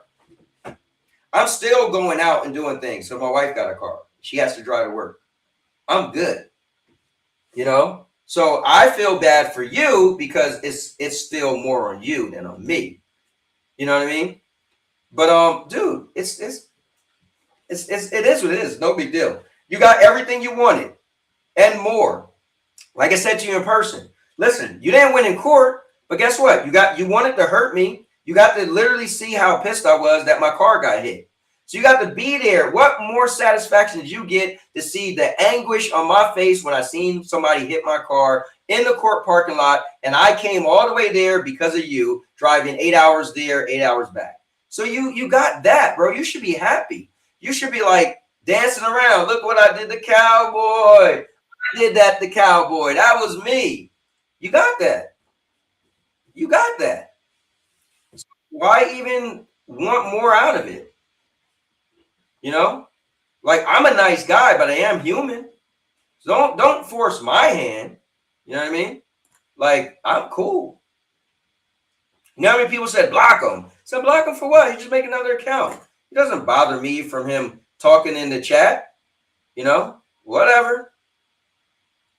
Anyways, let me see. He said, you know, people hold people's pockets in prison. They hold people's pockets in prison. That sounds weird. I never went to prison, so I do not know that. Michael in the building. Mike, I call you Cowboy. What's going on, Mike? I'm done with work, by the way. Oh, hey, Maker, if you want to come on, let me know. Let me know. JD said, dang, I missed the T again. Someone in the chat, give me the TLDR. Bro, it's not even, you know, it's not even a big deal. I'm happy that I can say it's not even a big deal. Hurt people, man. Yeah, man, it happens, you know. It is what it is. It's sad. It is sad. But I'm good, man. Listen, God is good to me. You know, God is very good to me. God put me in a good place in my life. And I'm happy that I could go through what I went through. Like, you know how many people would have been broken that had to drive all the way from Florida to Louisiana? That's an 8-hour drive there and back. To have to call off of work, to have to spend money on a hotel, to like see their car get hit. Like some people would have really messed them up. I get to sit here like this, feet up. Kentucky Fried Chicken is what I had earlier, a famous bowl. Still look this good. Dude, I get to sit here after all of that and it not break me. And lost money. I got terminated from my side hustle from malicious intent. And I'm still good. And this is how great God is. God has healed my heart to where I don't even want to do nothing back to the person. I don't even want to go to court. I don't want to do anything. I'm able to take it and say, you know what? I blame me for letting it string on that long. Blame myself. Who could say that? But that's how good God is to me. To make me be where I am today, to actually forgive somebody who could do all of that to me. Now, I'm not going to forget. I'll always remember the story. Maybe 2 months from now, I'll forget. And they'll be like, oh, damn, that did happen, right? But this is how amazing God is to me. Bro, I have no evil thoughts towards this person. I have no vindictiveness towards this person. I don't want any remorse to come on that person. That's how amazing God is to me and how God has healed my heart. That's amazing. I don't think you know other people that could go through what I went through and act the way I am.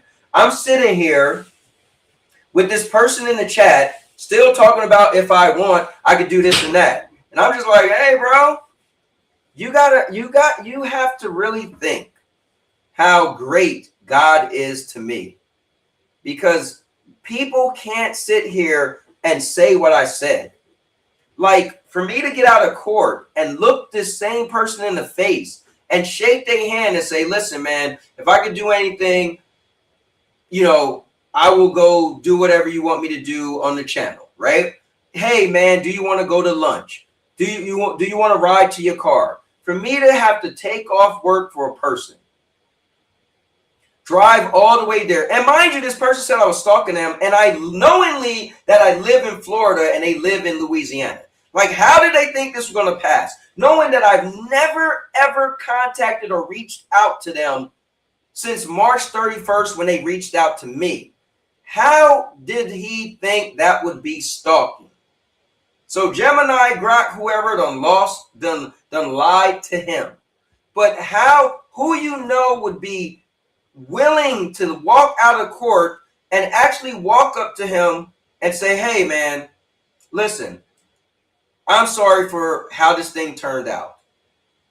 Who would do that? But God put that in my heart.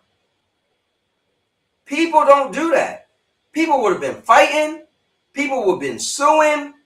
People would be doing the most. Not me.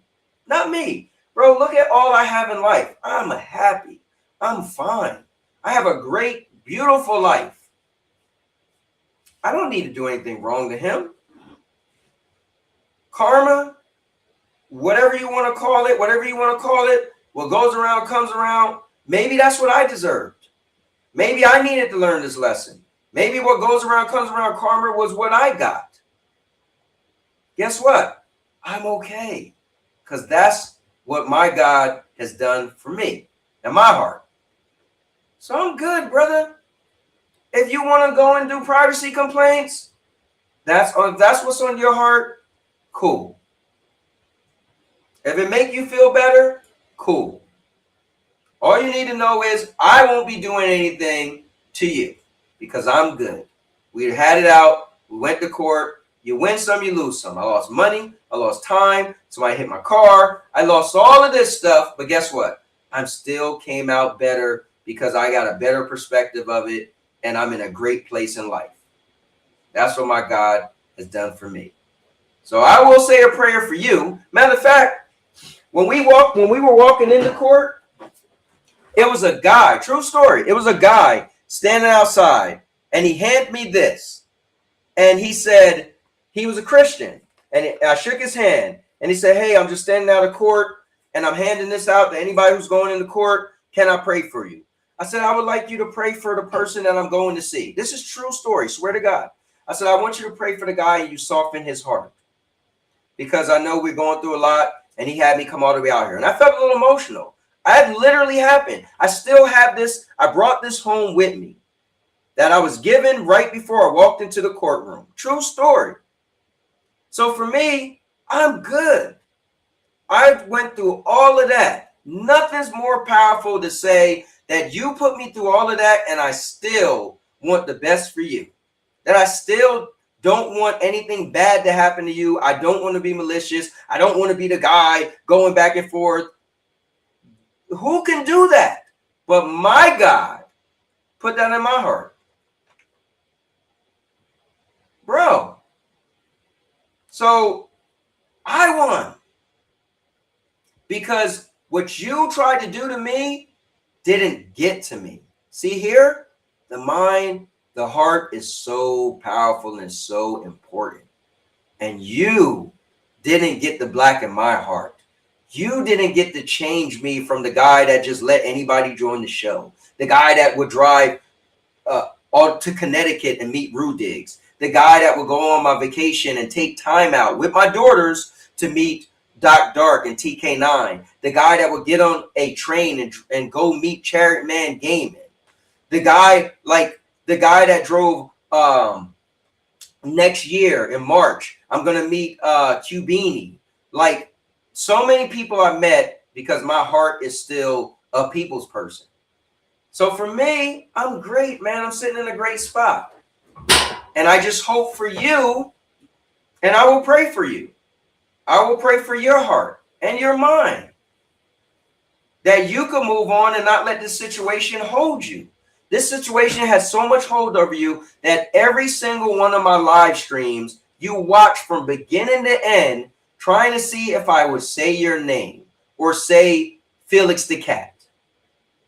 That gotta be, bro, that gotta hurt. That gotta hurt here, and that gotta hurt here.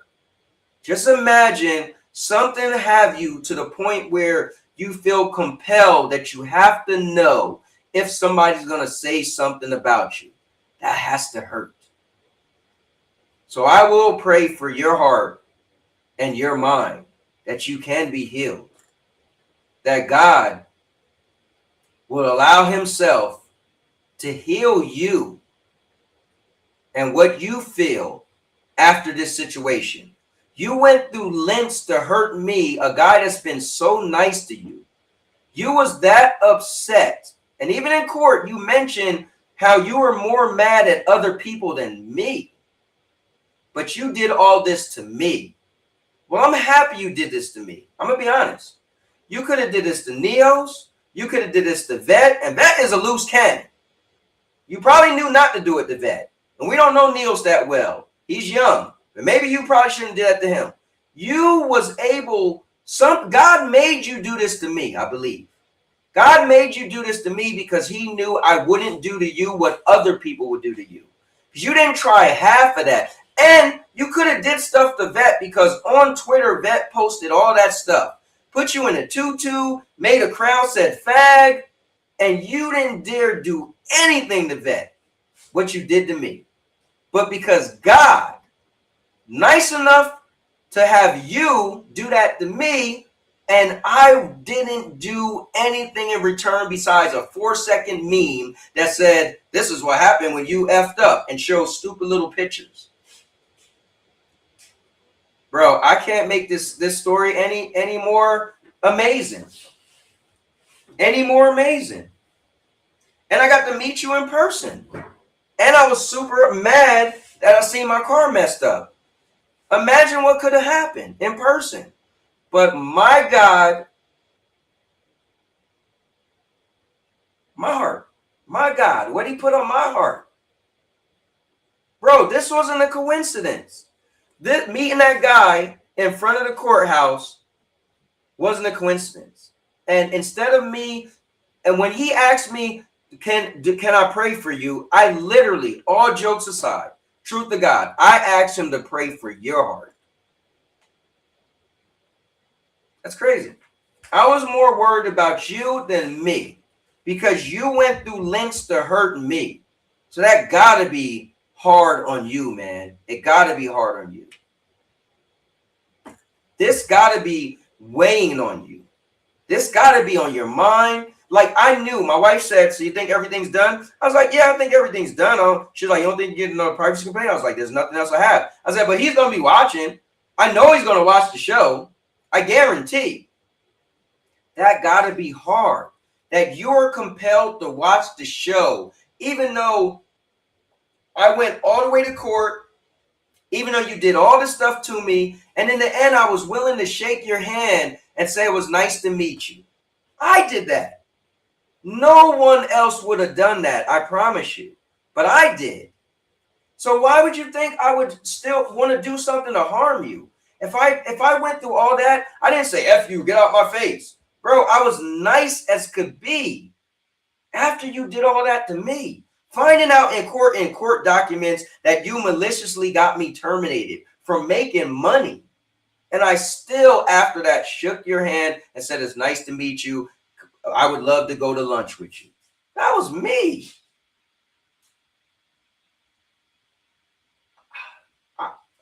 Bro, I'm fine.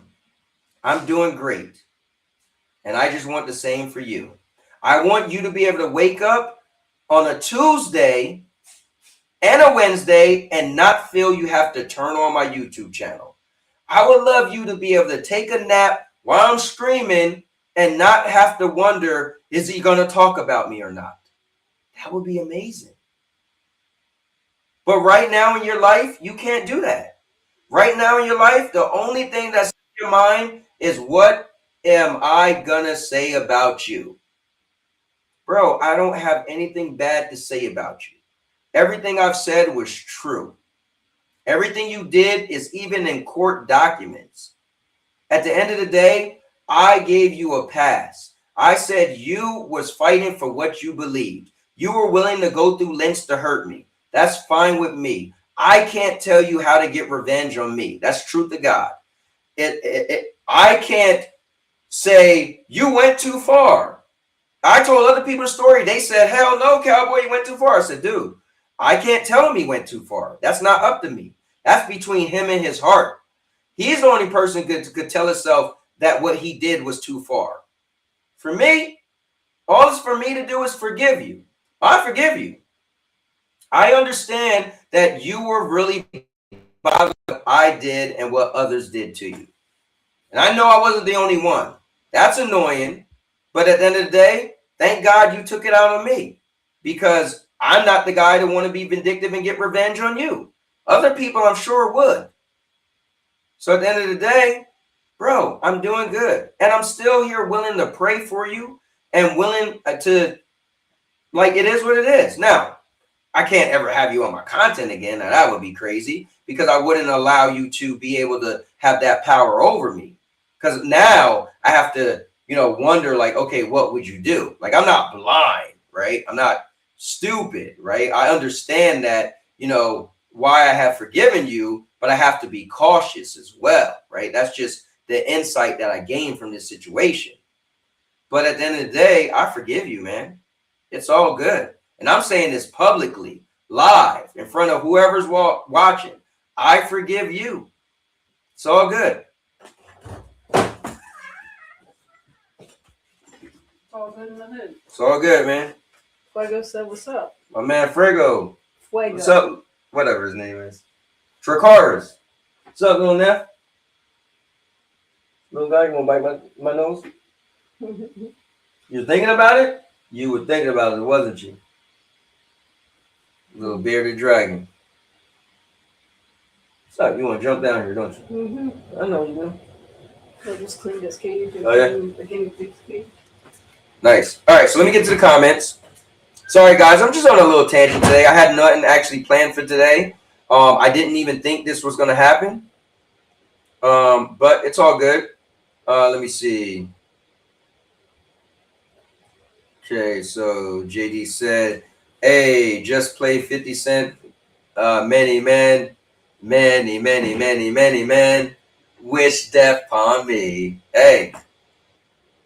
Let me see.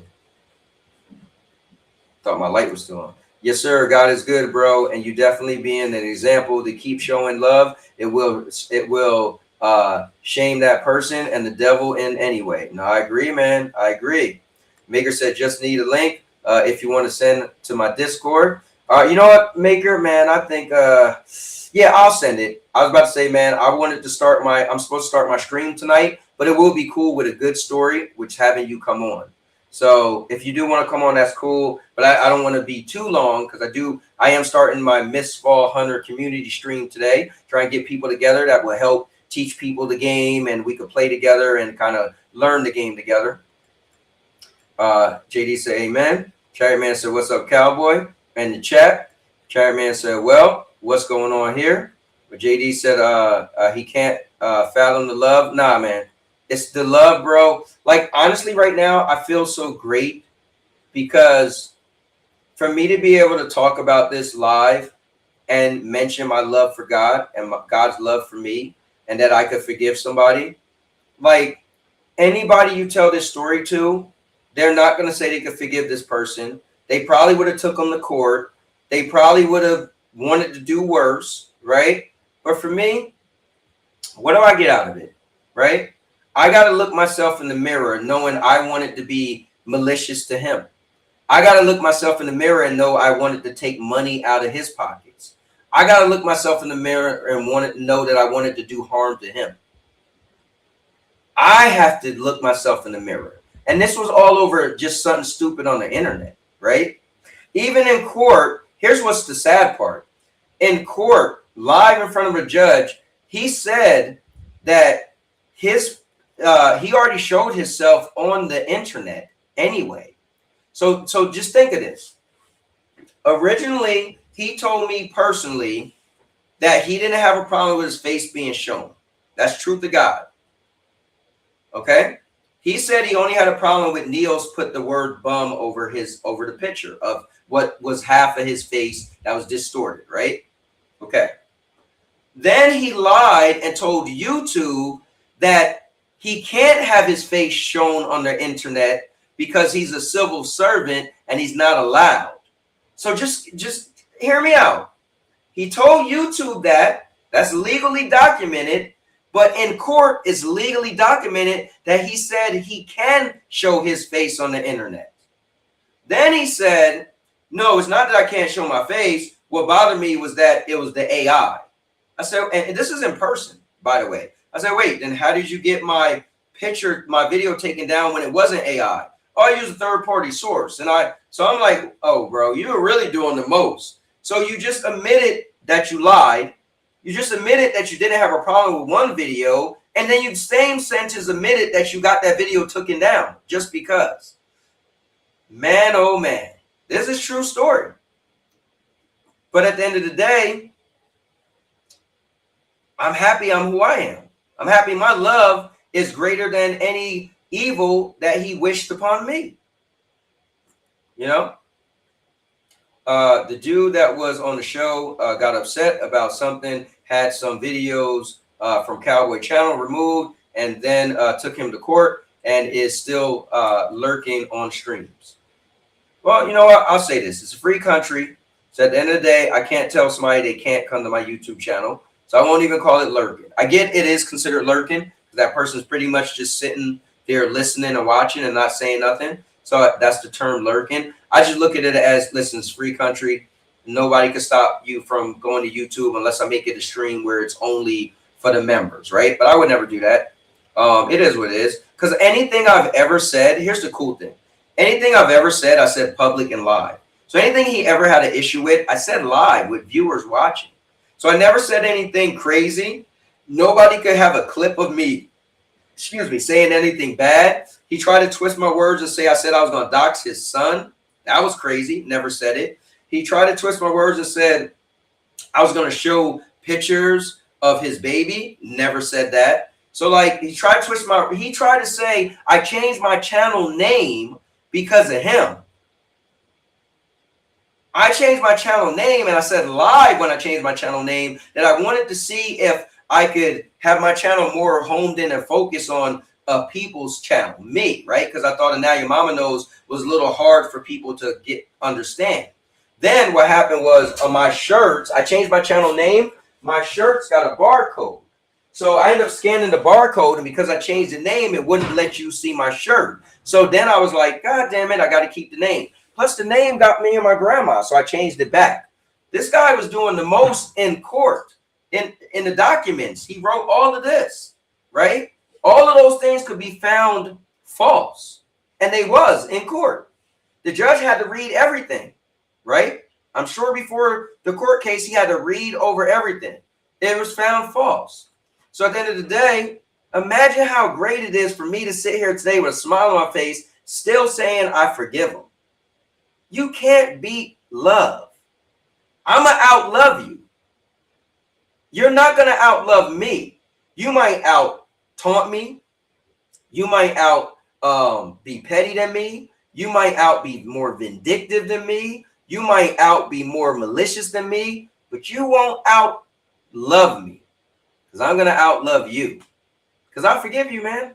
It is what it is. It's all good. I don't get any special rewards for saying, ha, look what I did to him. Ha ha. You might get a kick out of that. You might be telling your friends and whoever you know that I made Cowboy take off of work. I made Cowboy drive over 16 hours. I made Cowboy have to get a hotel room. I made Cowboy get terminated from his job or his network marketing. I made Cowboy lose money. I made Cowboy come out here and his car got hit. You got a lot of things. I made Cowboy take videos down. Now he can't make money on the videos. You did a lot. So kudos to you. You wanted to do all those things to me, a person that was nice to you, always nice to you. I defended you so many times. You have to sit back and be like, damn, anybody listen to this right now is gonna be like, bro, you did that to him? Like, wait, what did he do? You know what I did to you? You came on a stream on March 2nd. You accidentally made your face show up for a split second, right? For like 3 different times, it flickered, right? At the time, I was eating, not paying attention and reading the chat. Didn't even, I saw something happen, but didn't care. 2 weeks later, I could say it, Neos and Vet came to me and said, yo, did you see when FCAT face showed up? I was like, oh yeah, I seen something happen. I wasn't paying attention. Didn't go back to look, nothing. Didn't care. They showed the picture of it, and it was all blurry looking, right? I was like, okay, haha, we laughed. Damn, he's a troll, and he done screwed up, right? Slipped up. No big deal. Ha.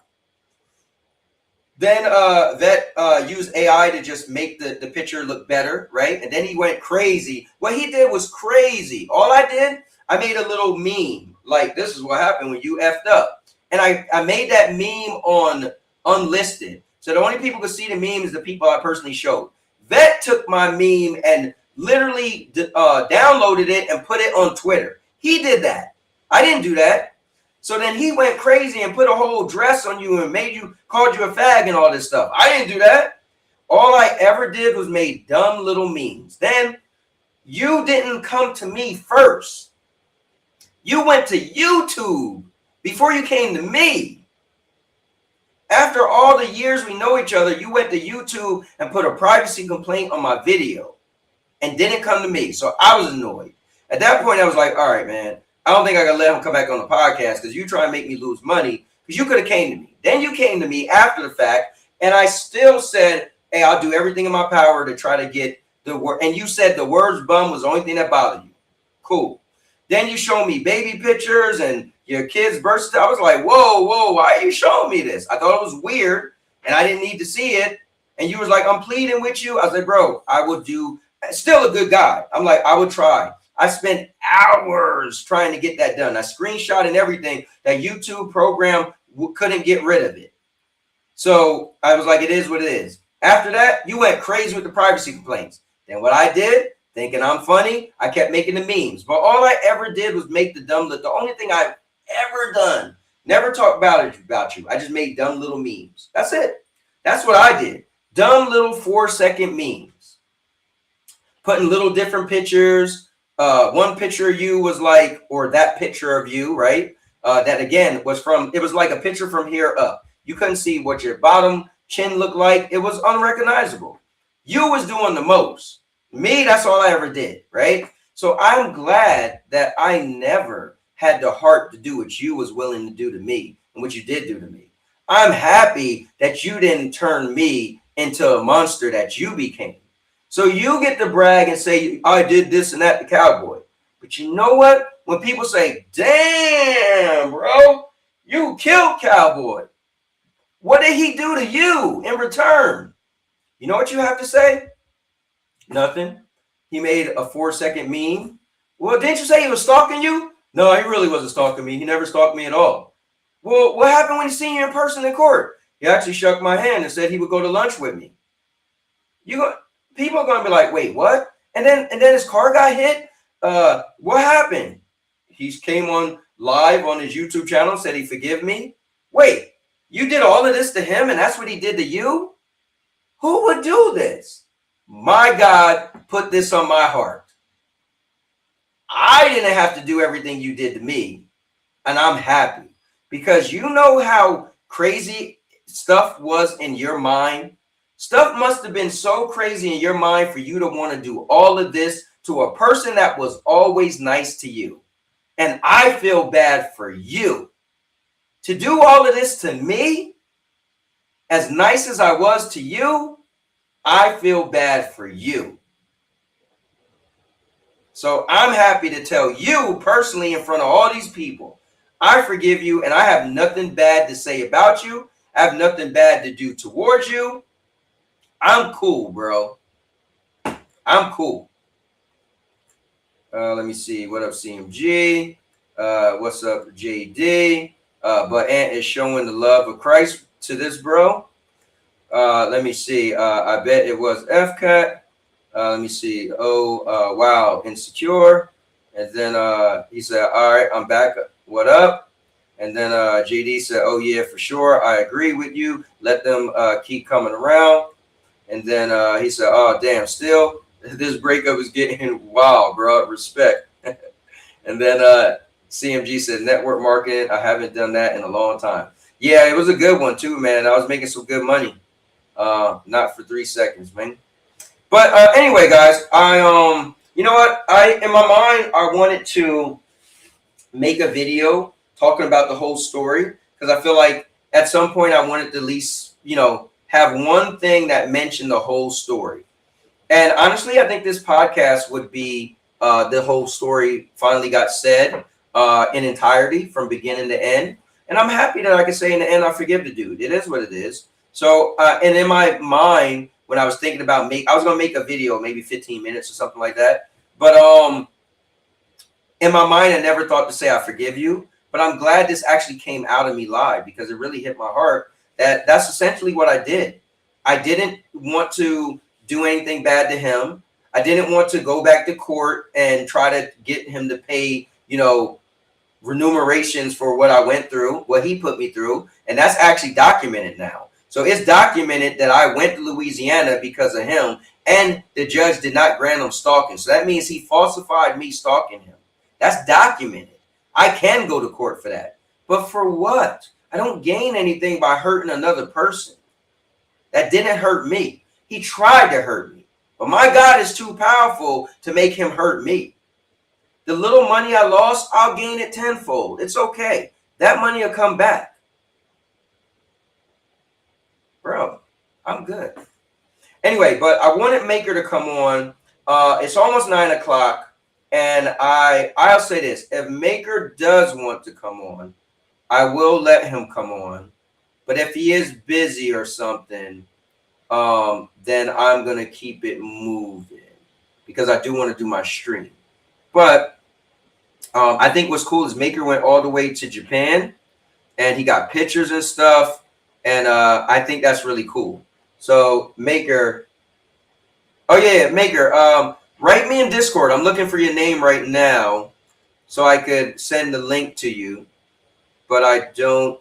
Let me try to search for your name. When's the last time you wrote in Discord? I'm looking for your name. Looking for your name. Yeah, if you just write me in Discord, then I'll reply to it, and then I will send you the link. Look for your name. I know we messaged each other at some point. You know what? I'm stupid. I could have just looked at the pictures you put in Discord because that's the pictures I'm gonna pull up. All right, so guys, I'm gonna, it is what it is for this whole story right now. But we're gonna look at some more fun, positive stuff. My guy Maker of Chaos went to Japan. He just came back, and let's switch gears, man. And let's. This is amazing. The guy went to Japan,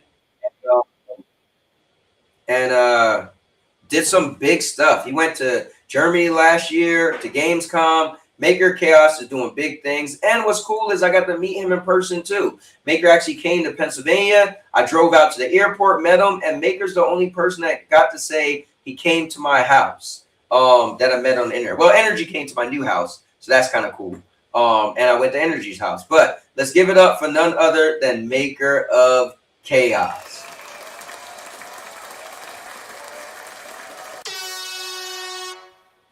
Maker, bro, I am so happy, bro, to see that you went to Japan. Now I need to know.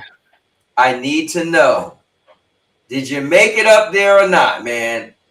Did I make it? Did I make it? To the top of the mountain. Did you get up? To the top of the mountain? Let's see. All right, let's see. I've got this stick. You got the stick? I got the stick. And up at the very top, they stamp this. Wow. This part right here at the top. So I've got. So it rained on the day I went. Okay. So at the 5th station, they give you this stamp. At the 6th station, they give me that. At the 7th, they give me that one. The 8th station was done stamping because of the rain. I spent the night on the 9th station, and they gave me this stamp.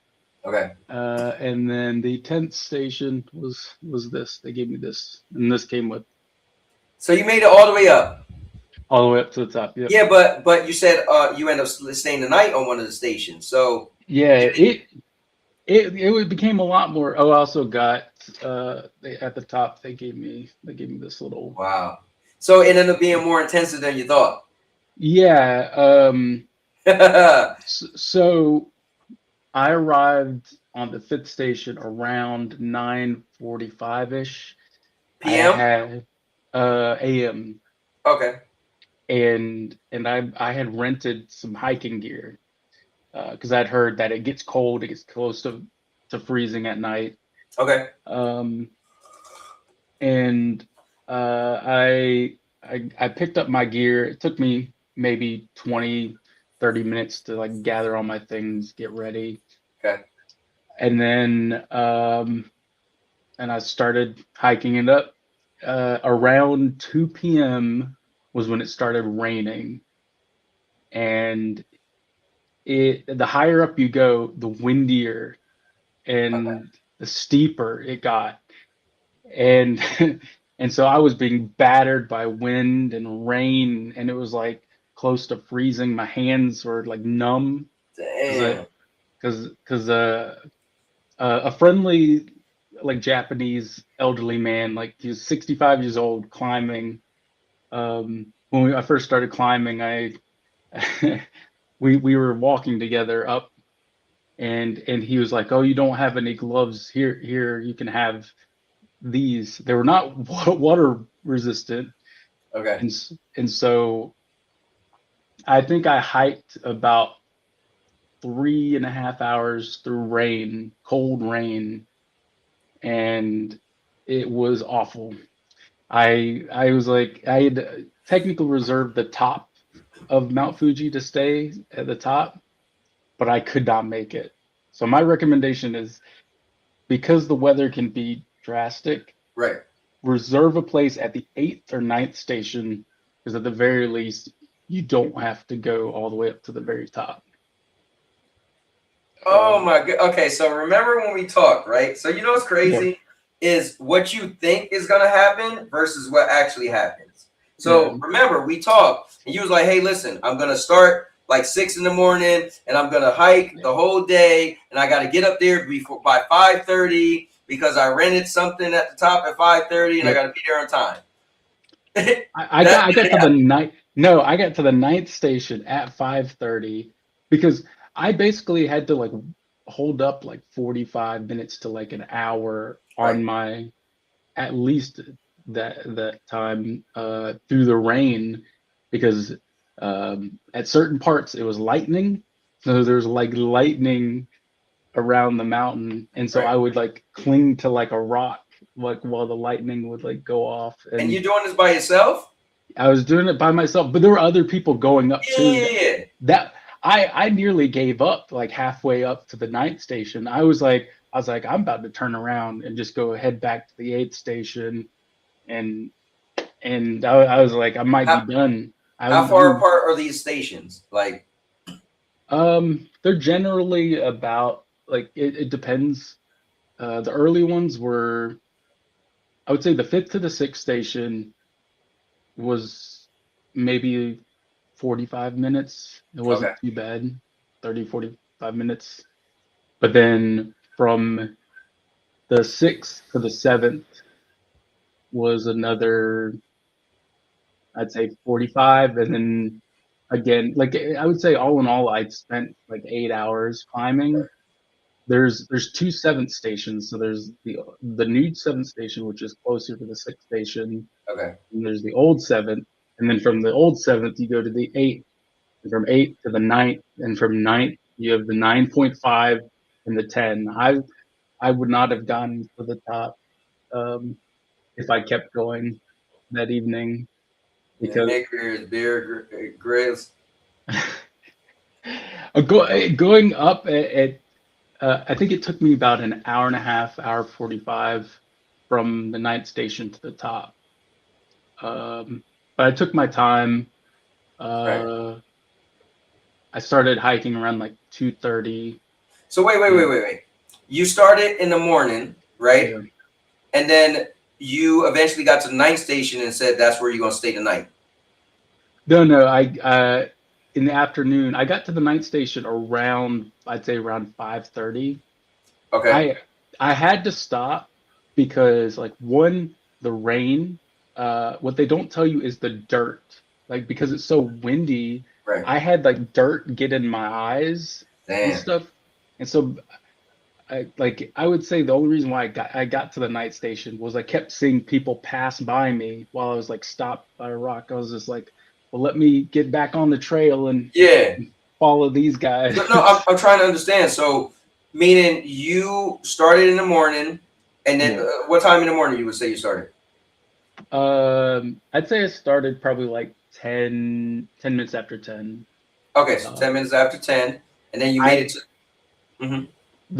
I took a bus and I left the train, the Fujinomiya train station at 8 a.m. in the morning. Okay. It took an hour and 45 minutes to get to the 5th station. So I didn't get there until like 9:45. Okay. And that's why I say like about 10 minutes after 10. So you know what's crazy? That whole you start at 6 in the morning. I was tired, man. I'd been doing way too much in Japan. Okay, so I'm trying to grasp this. So you started like 10. You 5:30. You get to the night station. Now, did you stay the night at the night station? Yeah, I spent the night at the night station. Okay, so at 5:30, you said you called it quits. So would they still allow you to continue after 5:30 or no? Yeah, there was no one telling you to. There were people that were still going. Okay, but you were like, nah. At that point, you had enough. Yeah, what made me feel better was when I checked into my hotel the evening before. Right. I stopped by a convenience store. I was like, I want to pick up water. I want to pick up some supplies and stuff like that. I bought like onigiri and snacks and stuff for the trip up. And I ran into these two Americans that were doing the exact same thing. They're both going to 7-Eleven to go get snacks and stuff. And so we were just like talking. One of the dudes looked jacked. He had like these like massive arms and stuff like that. He's like, yeah, we booked it. We booked a place at the top of the mountain. And I'm like, same here. Yeah, I'll see you guys at the top. And I got to the 9th station and I walk in and almost immediately see the same two dudes that I saw at that 7-Eleven. And I was like, you guys stopped here too? And he's like, yeah, we couldn't go on. So how much made me feel so much better. How longer was it from the night station to the top? Would you say? Like hour and a half, hour 45. Oh damn, you was almost there, bro. Yeah, but through rain and it was close to freezing, so I can tell you exactly the temp. I didn't think. Did you know it was gonna be that cold before you went? I knew it was gonna. Yeah, I knew it was gonna be that cold. Oh, I didn't know that. I thought it was gonna be hot. No. Yeah, it was around 40 degrees. Wow. Because they said it was about 5 degrees Celsius, which that's like 41 degrees. Yo, Maker, you are a madman. Yeah. Wow, man, this is crazy, bro. You're like in the community, all the people I met, man, dude, you're like. I keep thinking of I never seen the movie too. What was the movie where the dude fought the bear? Wasn't that Leonardo DiCaprio? Yeah, the Revenant. Now I gotta watch it. I'll be thinking of you. It wasn't that bad, obviously, but it's funny because there were people that were telling me they hiked it up in like 5-6 hours. Right. And I was like, you're crazy. Like I was not that in shape. Right. To knock it out. I know your legs was hurting, man. That's bro, just walking up steps sometimes. So I can imagine like I was surprised that the 65-year-old like Japanese man I met on the way up, I saw him again on the climb back up around the 9.5 station. Right. I saw him and I was like, Mickey-san, Mickey, because his name was Mickey, Yeah. and and um, and it was just like, nice to see you, and Damn. we walked again up towards the top, but he told me to keep going because he was a little slower than me. Yeah. Um, yeah, Wow. it's fun. The Five. people you meet, and everyone's just like we all went through it together. That's Uh, cool. 50 said that's dope, Maker. The bucket list stuff. Wow, this is definitely cool, man. Just hearing this story, man, is like inspiring. It's like something you want to. So you always wanted to do this for a long time.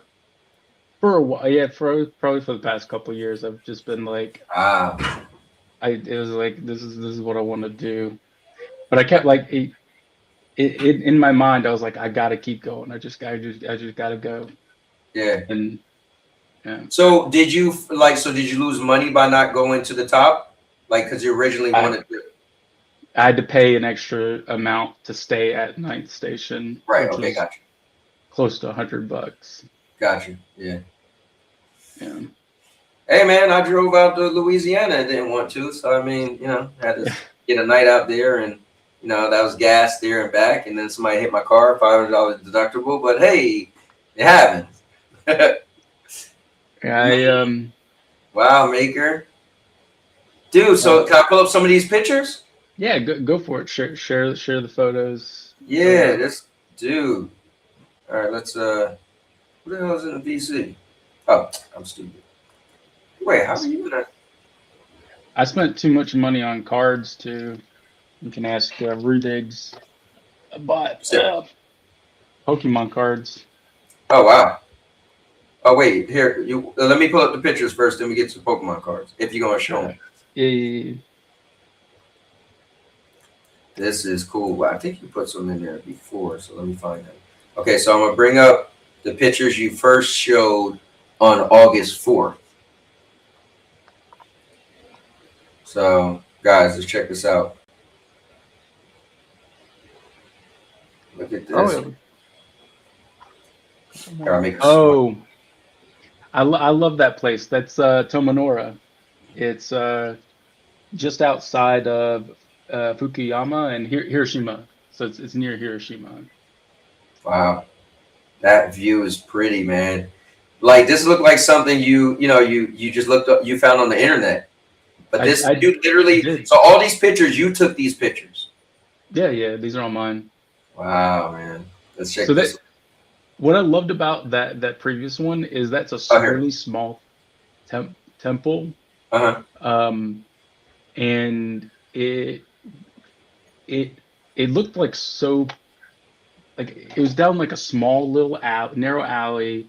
It was clearly not a lot of people go here, but it had that beautiful view of just not sure if you can like zoom in, but there's like a little shrine on that actual Right there. Yeah, if you look, there's a little gate there on the. Can you zoom in a little further?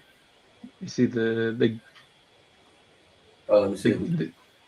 there's like a little like gate on that small island in front of you. Oh yeah, it's not gonna let me. Damn it. Oh wait. Oh. Like Okay. it's like slowly on the right. On the right. People can see if they're looking close. Yeah, you talking about right here? Yeah. Yeah. But there was also fish jumping in the water there too, which was like sick. Like I was like, it's a beautiful place. Man, bro, that is amazing. I am ecstatic. There's if you want to go to the next one, I can talk about that one.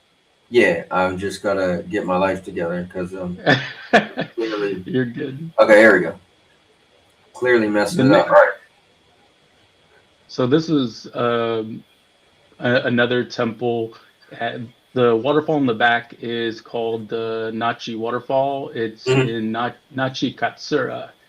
It is a small town in Wakayama. I rented a car to actually drive out here. So I took a train to Shirahama, rented a car, and then I drove 2 hours to Nachi Katsura. and went to that place. Wow. So you went inside of this? I didn't go inside. No, no. It's like a little temple where you'd pray and Okay. stuff like that. Um, but Man. I took photos. Um, Wow. but it's like one of the most iconic videos. This was at Shirahama, which is like a famous seaside town.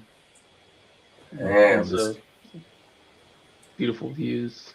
So wait, the temperature out there, what was like the high? The high was like 99. Like it was hot. Like probably close to 100. And the humidity was it's basically like if you were in Florida, you know, where it's like shirts are sticking to you because of all the sweat. Right. So you said 50? No, it was like 99 degrees. Nine? It Wait. was- Hold on. Hold yeah, on. Damn, it's 99 degrees, but up in the mountain and then it being like 40? yeah. Wow. Because So of look that. look what Murder said. He said Maker could have bought a 50/200 PC for what the trip cost. Oh, 200 PCs. Whatever, I don't know. Real life stuff. More fun. Yeah, man. Maker is It was lit. actually really cheap. There was a couple hotels I stayed on the trip that were less than $60 a night. Oh wow. Yeah. So The does place our money stretch pretty far out there? Yeah, it does. Okay. So that's how when I went to Mexico. So we originally wanted to go to Hawaii, but Hawaii was too expensive for our honeymoon. So when we went to Mexico, dude, we were just like our money stretched long in Mexico. Mexico, we was like, man, we got money in Mexico. So, to get a bottle of water, it's less than $1. Okay. And like you know how expensive a bottle of water is. Oh hell yeah. Yeah, you're paying $1.50, $2 usually for bottled water. Yeah. What about this picture, Maker? This was also in Shirahama. They had like these this rocks that went off into the ocean, and everyone wanted to see the photos. So I went here first, and then I went to that place in that previous picture. Okay. And it was I'll share a video, and you'll see how like calm it was out there. It was beautiful. That's cool. If you want, you can go on to the next. Okay. So this one. Amana Hashidate. It's a 2-hour train ride outside of Kyoto, and that sandbar that it stretches off to the town across the water there. Wow. And I rented a bike for maybe it was about $4. Wow. $4 to rent the bike for the day, and then I took the bike and I just rode all the way across to the side. I went to like a shrine. That's cool. Did you swim? No, I didn't swim here at Shirahama. I went to the beach and I swam there. But here I didn't bring my swim trunks. Ron said Ron Slusher is in Yo City. What's up, Ron? Wow. All right, let's look at this one. If you look at the water, that's in Nara. I was gonna show you that water was like I'll go back. blue. It was super clear. Yeah, look at that, man. It was like going to like the Bahamas. That's where the water was. That is too cool. Wow. So what was you in the plane right here? No. They have a little ropeway. You're on a little seat, and you go up the side of the hill on a little seat, and you can see the whole bay there. Wow, that's a view. All right, so this one? That one is in Nara. That's about an hour outside Kyoto. There's tons of deer there. Um, but there's a massive Buddha in that temple there. Wow. It's pretty massive. Okay, so tons of deer. All right, and look at this. Yeah, that was at the right near the peak. So if you look to the right, you can see how steep it goes. Yeah. The tip top was like maybe a 5-10 minute walk up that to the right. And So I'm thinking it's gonna be like steps you're going up. no, it's not steps, it's rocks and like Damn. dirt you're climbing up. Yeah, I'm picturing like you going up steps. Wow. Damn. Yeah, that was on the way down. That was the Gotemba Trail. I took the Gotemba down. I could have gotten more stamps from the stations, but I was like, I'm ready to head down. And Now when you went down, did you go straight down? You didn't stop anything? I stopped maybe a little bit to like have a snack, eat a little bit. No, but I mean like you didn't stay overnight or anything. You just was like, okay, you're going straight down. I was down the mountain by noon, like just before. I think I got down by around like 11 something. What was it easier to go down than to go up? Yeah, I got down in about 4.5 hours. Wow. Yeah. Well, you know what to expect now. All right, talk us through this one, man. So this was Onamichi. It's another seaside town. It's famous for some of its views. There's a cat alley, which is like very cat themed. It's one of the starts of one of the world famous bike routes, which it's a bike route that goes across 6 different islands. This was like a really pretty view. I am going to share a little clip of Onamichi at the temple there. I think Ron might be onto something. He said, "Travel the world with Maker podcast coming soon." Gorgeous place. I did that in Tomanora, that first photo, that beautiful, all within the same day. One? Yep. Okay, yeah, so we got this one. About an hour apart from each other. And this is the same thing, but just a little, right? The same place. It's a different angle. So like Tomanora's, if you look to the left, you see how like kind of the island kind of curves around. Mm-hmm. Tomanora's on the other side of that mountain, basically. Oh, wow. To the left. That's cool. Yeah. Wow. Oh yeah, look at that. Oh, that's cool. I posted. Do you want to get to the videos? Because I got the second set of pictures. Scroll down. Yeah, I got the other. I got these right here. No, keep scrolling down. I just posted. Oh man. So like, I recorded some like very relaxing like I was right there on the ocean. They had little steps. The street is like right there. There's steps down to the rocks below. You can just chill on the rocks, and there's a couple people just chilling there watching the sunset. Damn, man, it's like unreal. This looked like remind me of that movie. I think it was called Old. M. Night Shyamalan movie. They was on that little beach, and they get real old. Yeah. I just recorded that for I love the sound of the ocean. Yeah. Damn, I bet this was super peaceful. It was. Now, what's your takeaway from this versus going to Germany last year? It's easier to get around in Japan than it was in Germany. Oh wow! All right, let's go to the next one. Yeah, this was the Manohashidete. When I told you, like, you see the little seat here, and it's kind of like a ski lift. You just kind of Oh yeah, that guy. So it's definitely warm. like you said. Oh yeah, yeah. Like it's in the high 90s most of the time I was there. How long did it take? How long is this ride? Like 10 minutes. It's not Okay. very long. But I just recorded a short clip of it, just Yeah, yeah. showing. Hey, you had to come back and do some show and tell, man. Okay. Now those what are those tags above?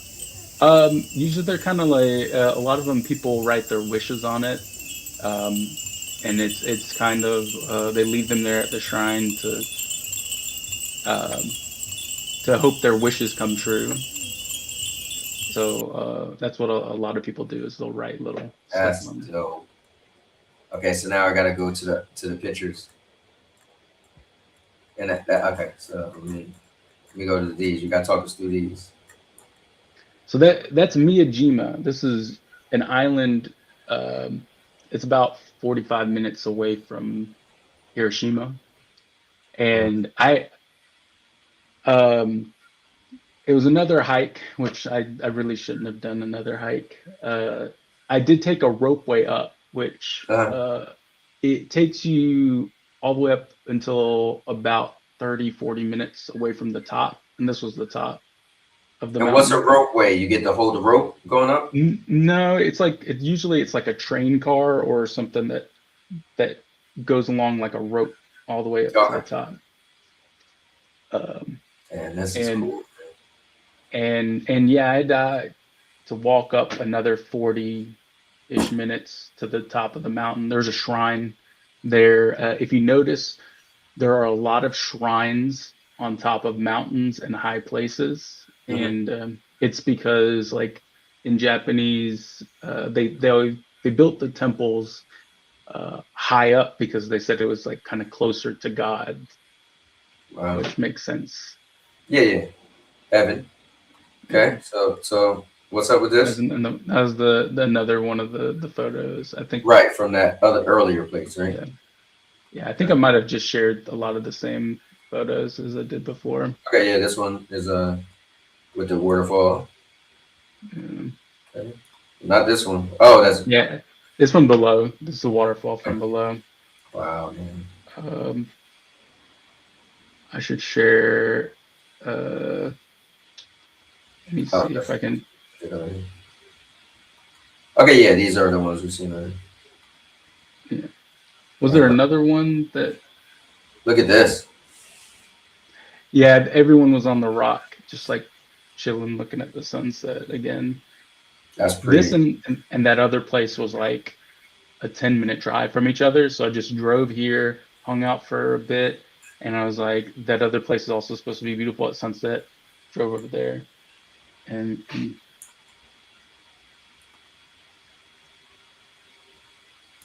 wow, I love it, man. yeah, I'm trying to see, like I've got like Tokyo Tower. I didn't share any of the good foods, so I'm gonna share some foods. Oh yeah, come on, you know me. I'm a food. Let's see some of this stuff.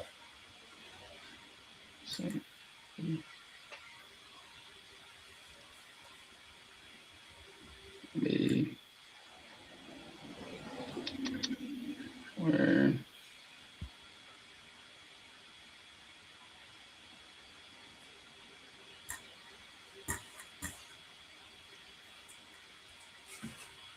Supposed to have this stuff together, Maker. Sorry, my bad. Here we go. I'm posting some photos right now if you want to take a look. Okay. I'm looking up some more for you. Oh, okay. Let's see. All right, you got to explain this to me. So this is this is meat with some sesame seeds on it. What kind of meat? It says right there. Oh, beef outside skirt, beef short rib, beef. Okay, yeah, beef tenderloin, chicken thigh. Okay. They had beef tongue, and then they had like the fatty. So wait, this is what it looks like before you cook it? Yeah, and then they have like a grill. Okay, gotcha. So you choose what you want. You didn't get all of Yeah. it. Oh, you know, that's all mine. Like, Oh, that's all yours? yeah. Wow, my man. Okay, so this is this when it's done? No, no, no. That's a Wagyu, it's a slate of Wagyu. Um, so those were Wagyu pieces. They're Okay, really, really tender. It's really but I good. mean, this is like sushi. Like, I mean, is this like raw No, or? it's you would cook it. They've got a grill in front of Okay, you, got you, got you, got you. Oh, because the if presentation, you, it looks so good. The yeah, presentation looked like it. You know, when they yeah. bring out food to you, and you're like, oh, look how they set it up. Okay, got you. If you look to the right, there's actually tongs. You get tongs right there to the Okay, right of it. yeah, You see those? See the little I see it. tongs? Yeah. And then there's a grill to the right. You can faintly see So the you grill on the grill it right hand yourself? side. Yeah, yeah, yeah. Okay. All right. I got Let's some see. soy right there. Yeah. Wow. So how was the food like Chinese food? Okay, let me not say Chinese food because you're in Japan. But how was that? Yeah, how was that Chinese food? Right. It's funny. I went to the mall yesterday, and even though we always order from the Thai place, I like it the most in the food court, but I still call it Chinese food. You know, my brain is like, but Yeah, the food was really good. that's I cool. thought. How was the flavors? I would say it needs a little seasoning. This is like a pudding with like whipped cream and it had like a ice cream there at the top. Yeah, it looked like some. And then Yeah, and then the little bottle next to it is like a it's like a strawberry or like like syrup actually kind I of. think it's yeah. Oh, And you pour over it. It's really good. okay. What are we working with, This man? curry that was fried I believe fried pork and rice and then some veggies on the side and Yeah. tea. What kind of tea? Just usually they'd have green tea most of the time. Okay. And that's like a matcha I think it's called a lasso, which is kind of like a almost like a milky taste to it, but not quite. It was pretty good. I like that. Oh, okay. Ramen, Yeah. pork ramen. Got you. Look, we got a lot of big pieces of pork. So you got some boiled eggs in there. All right. Yeah. I know that was good. And that was in Tokyo. The view Okay. from Tokyo Tower. I figured I'd share that. That's cool. Any gaming while you was out there? I Arcades? didn't really do a lot of gaming. Okay. That was really I got that at Tomonora, that place that was like beautiful where I said there was fish jumping out of the water. Right. And that's like it's like an ice, but they have like lemon and there's ice cream in the center of center of the ice. And then the top was almost like you know the taste of like a little bit of charred marshmallow at the top. And that was delicious. What was in the cup? What was in the cup? The tea on the right. Yeah. Yeah. Yeah, they just they gave a lot of tea. Okay. All right. And this looks like, well, yeah, there's got to be the crepes, right? Yeah, those are crepes. It was like I think it was like pear. You know what's crazy? We've been talking about it lately. We haven't had crepes in a long time, and we was like, it's a place in the mall, upstairs in the mall. Like you got shops and stores, and then it's just a place on the corner that does crepes, right? Like actually in the middle of the walkway, not even on the corner, kind of. And like we were like, we should really go there because even though it's in the mall, what if they're actually good? So it's funny. We went yesterday. We went to pick up my ring because I had to buy a new wedding ring because my old wedding ring, one of the diamonds came out, right? So my ring finally came in, and we went to the mall. And now that I see this, what I'm getting to is we didn't eat, but we said we should have tried it. So now I see this, I'm gonna tell my wife like we definitely gotta get some crepes. But wow, man, this is cool. There's a couple more. I posted some more. Okay, let's do it. Yeah.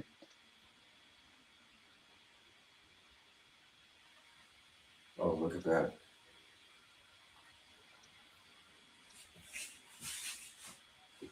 Look how clear that is, man. What is this, a lake or a river? That was you remember where I said like it looked like the almost the sandbar that I biked across?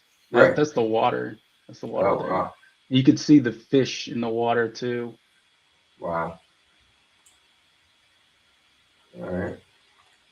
Oh, let's go. Okay, what's this? Yeah, that's that was takoyaki. I got that in Osaka. It was awesome. Wow. All right. What about this? This was another like where you get the meat and you grill it. There's just Okay. some more.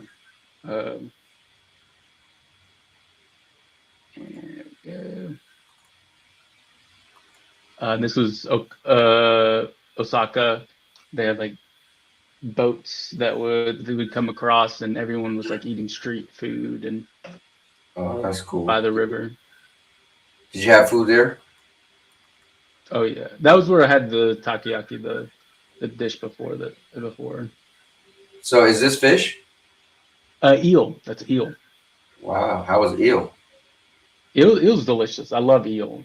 It has like a consistency of fish where it's got like the kind of ridges like you would normally have like of fish. Right. But it's like sweeter. It's like a sweeter taste. Okay, that's cool. Yeah, I love So that. wait, That was really good. You had eel before? Yeah, I had it last time when I was in Japan. Oh. Oh, look, the deers. Yeah, those in Nara, they just had tons of deer. That's crazy. Well, how long ago did you go to Japan before? I went for like 10 days. I did the basics, which was like Tokyo, Kyoto, Osaka. But how long ago was that? A little over a year. So it was April wow. of last year. Oh, that wasn't that long ago. Man, look at this picture. This looks like something. This looks like AI generated. Now that was Kyoto. Kyoto is It's pretty. very, very pretty. I love Kyoto. Oh wow, look at this.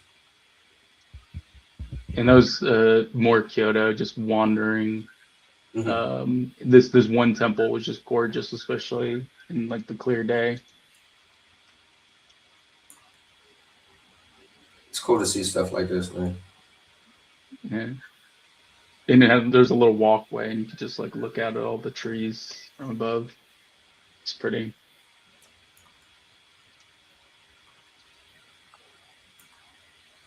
All right, explain this. It's French toast, a big piece of French toast. Oh wow.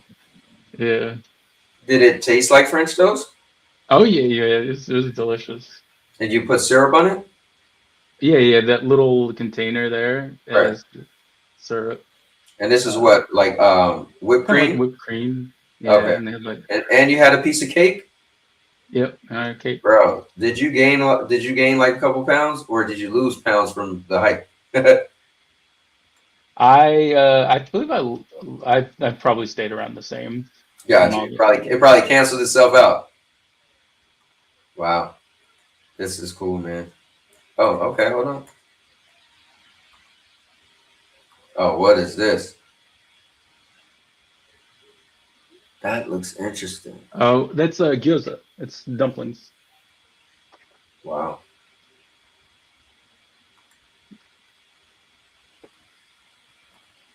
Let's go.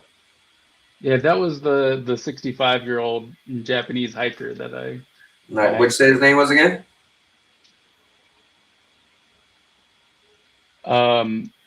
His name was Mickey. Yeah, Mickey. He was like Mickey Mouse. Right. Oh, that's cool, man. Yeah. that was a cool dragon shrine in Enoshima. You had to go inside a cave. Um,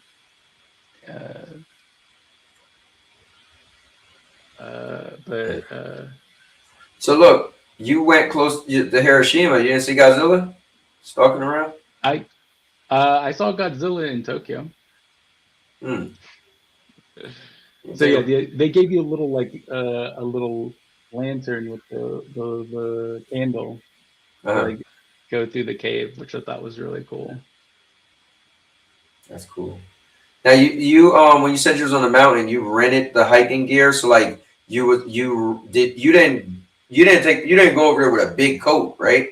You went over where? No, I did bring a jacket, like a fleece little jacket, Mm-hmm. which definitely came in handy.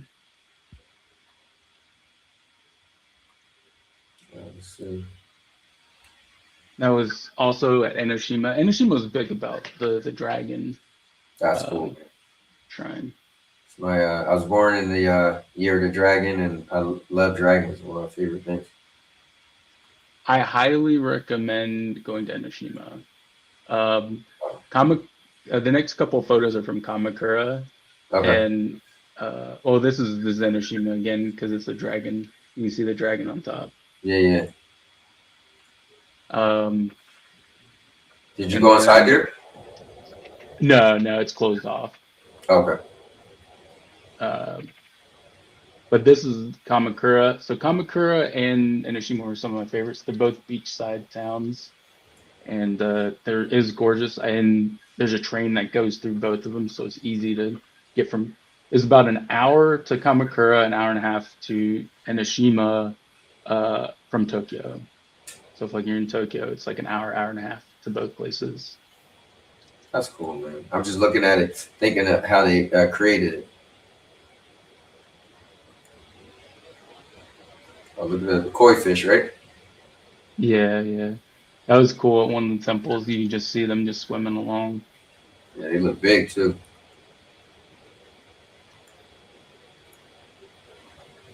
Damn.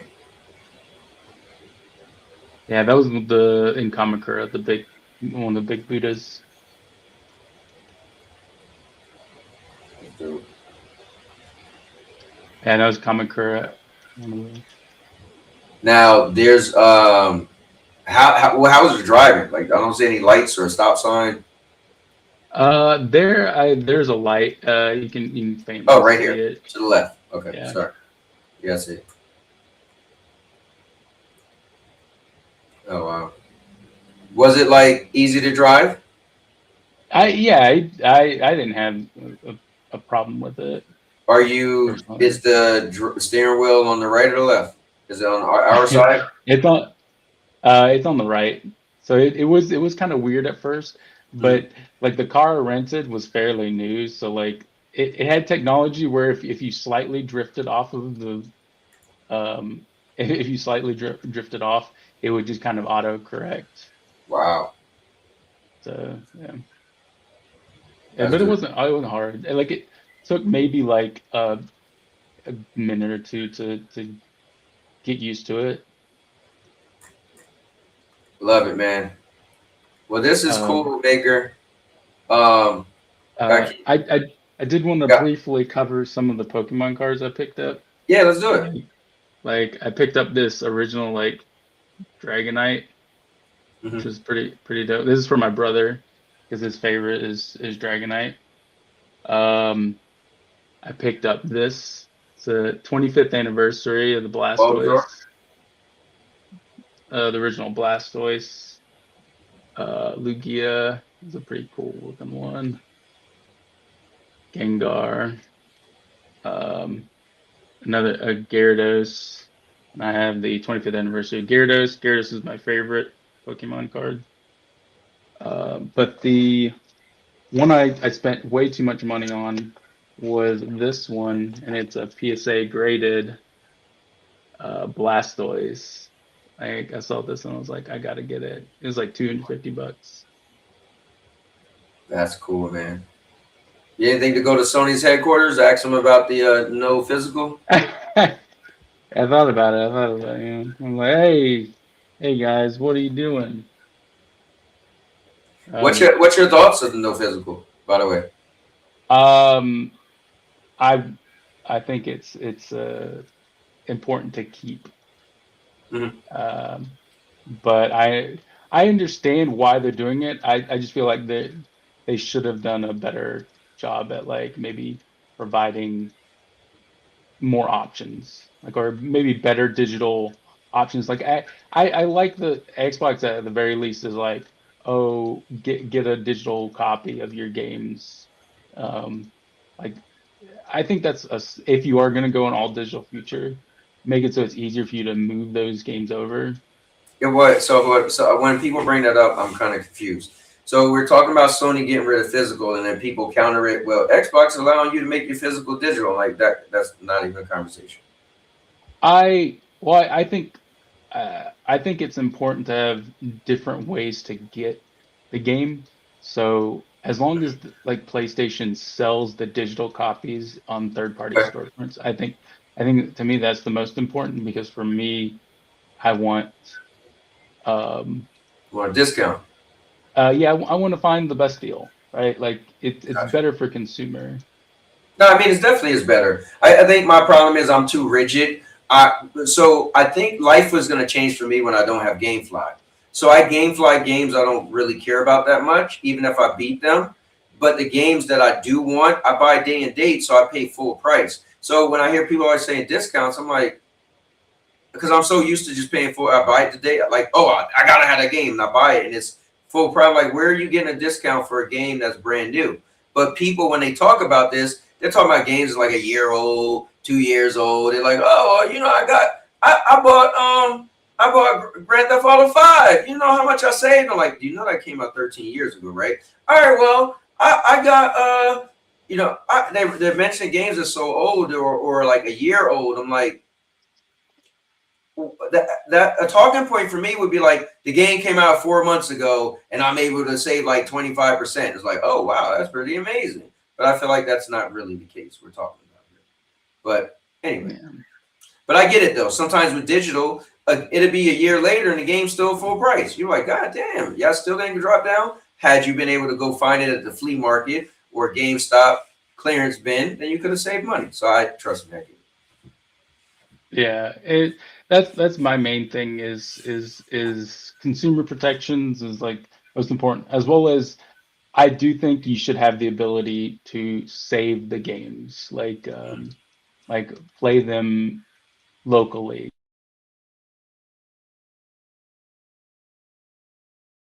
Companies, and I get it, right? I'm not telling them to spend money they didn't plan on, but it'd be nice if they say, hey, if there's I don't know, I don't make games, but if there's a way for them to say, this is going to be an online game, but there's going to be a mode where you can just play with bots.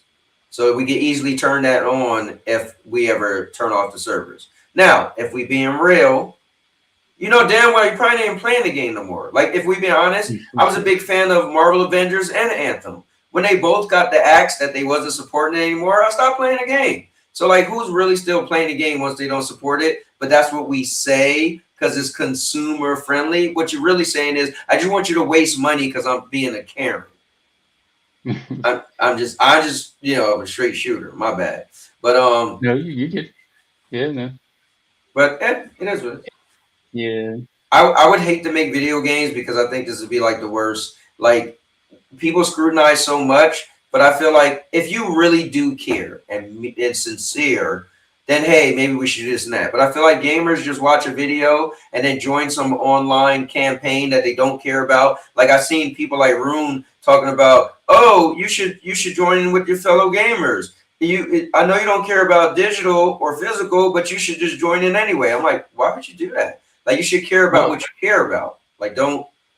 I think one big problem I have with this whole like PlayStation blackout thing that people are trying to organize, like Right. for one, if you're trying to boycott something, you don't boycott it for a week. Like Right. you like boycott it like permanently. Like Yeah. it's not gonna hurt them you not playing your PlayStation for a week. What's Yeah. gonna hurt them is you canceling your pre-order for Wolverine or GTA on Yes, PlayStation. yes. And that was my whole point.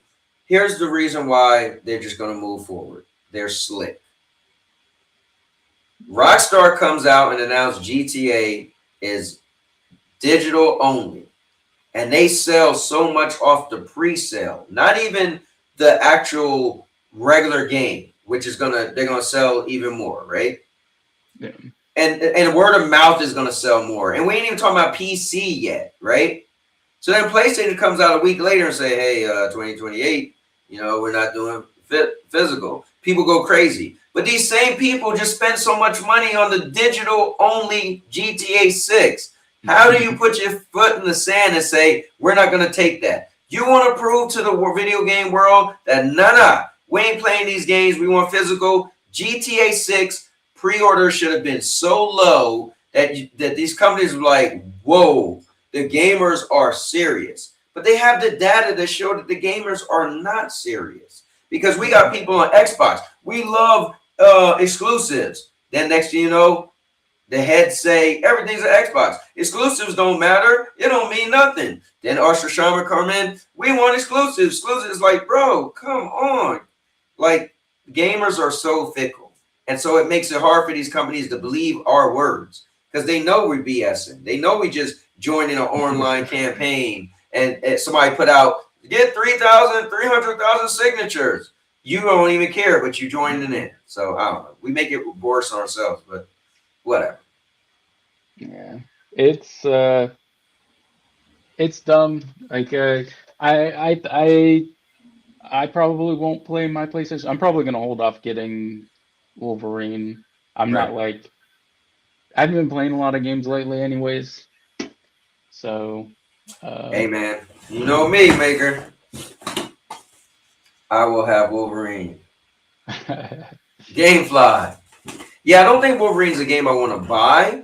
But if I play it and the combat, I'm like, if I'm in love with the combat, and I'm like, dude, I just want to wake up on a Sunday morning and just run through stabbing people, and it's so like enjoyable, then I'll buy it. If the combat is really good, then yeah, and like, or and if they have some type of horde mode, like maybe you beat the game, you unlock a horde mode, and it's just you, taking out a bunch of enemies. That might get me to buy the game. Let me see. Ron said. He said, Amazon Luna, baby.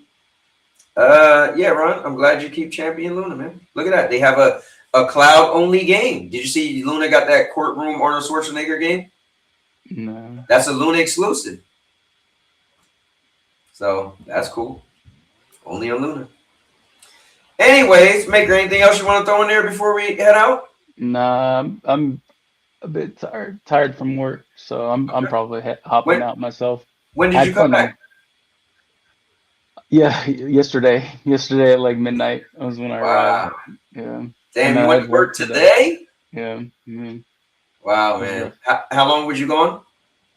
I was gone 18 days-ish. Wow, that's a good one, man. Dude, I want to say, I love the lifestyle you live in, man. I love that you're living life. I got the pleasure to say I met you in person. Just a cool dude. I know our start was crazy in the Stadia days. We were like on different camps and we had a lot of run-ins, but it's dumb video game stuff. But man, you are, I love people that love life. I just love, that's what it's about, and man, you're getting out the house, you're doing big things in life, doing dream stuff, bucket list stuff. And I admire you, man. And I'm glad I got to meet you in person. And I'm glad you just still, when I met you, you was on a trip, went from Georgia to Pennsylvania, right? And, and you still just going all over. Then you moved to Pennsylvania. And like it's just amazing. You going to Germany and Japan. And like, so you're a great person to look up to, man. And just say, look at this guy, man. He's just living life and this is cool. And now you might be a mobster we don't know about or some type of crazy stuff you're doing. You might be Al Capone's nephew or something. Who knows? But at the end of the day, it's cool to see you living it up, man. And I'm proud of you, man, for what it's worth as a person I got to meet, Yeah, it was fun meeting you too, and if you ever go to Japan and need some advice, hit me up. Oh, yeah. I've got an idea of the good spots and warnings that I may issue Gotcha. you if you go to certain locations. So. Is there any anything bad that you could say about your trip besides you not making it up and having to stay? I left my passport with my hiking rental gear, and I had to basically spend a whole day heading back to Tokyo to go pick it back up. Bro, no, you didn't. Yeah, I did. Yeah. Oh man, it was rough, but I got wasted a day. But that was probably the worst thing that happened. I had a little complication with going to Amano-Hashidate outside Kyoto because Okay. I use my they have like what's called IC cards where you scan to get on trains. Okay. But Amano-Hashidate is like so out there that they didn't have the IC cards. You had to all buy tickets. So I bought a ticket there, but when I returned to like Kyoto, I basically had to speak with a guy and pay like whatever difference I owed for my stuff. It was just a headache.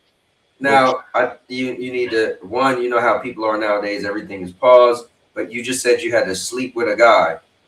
What? Then you No.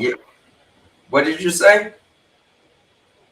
What? I said I had to like speak with a guy. Yo, I was like, what did he just say? Gotcha. Yeah, like because like there's like train staff that they'll basically correct your your fees and stuff like that. And so I had to speak with them at Kyoto Station to fix whatever the issue was because I charged money when they didn't have any like card station at Amano-Hashidate, and so how did you do that? Like you I told him where I went. Like I was just like Kyoto eki kara Amano-Hashidate made, which is saying I'm from Kyoto Station, Amano-Hashidate, and like he was like, okay. And he's like, this guy. Yeah. What the hell he doing? Knowing a little bit of Japanese went a long way for me. So that's cool, man. Wow.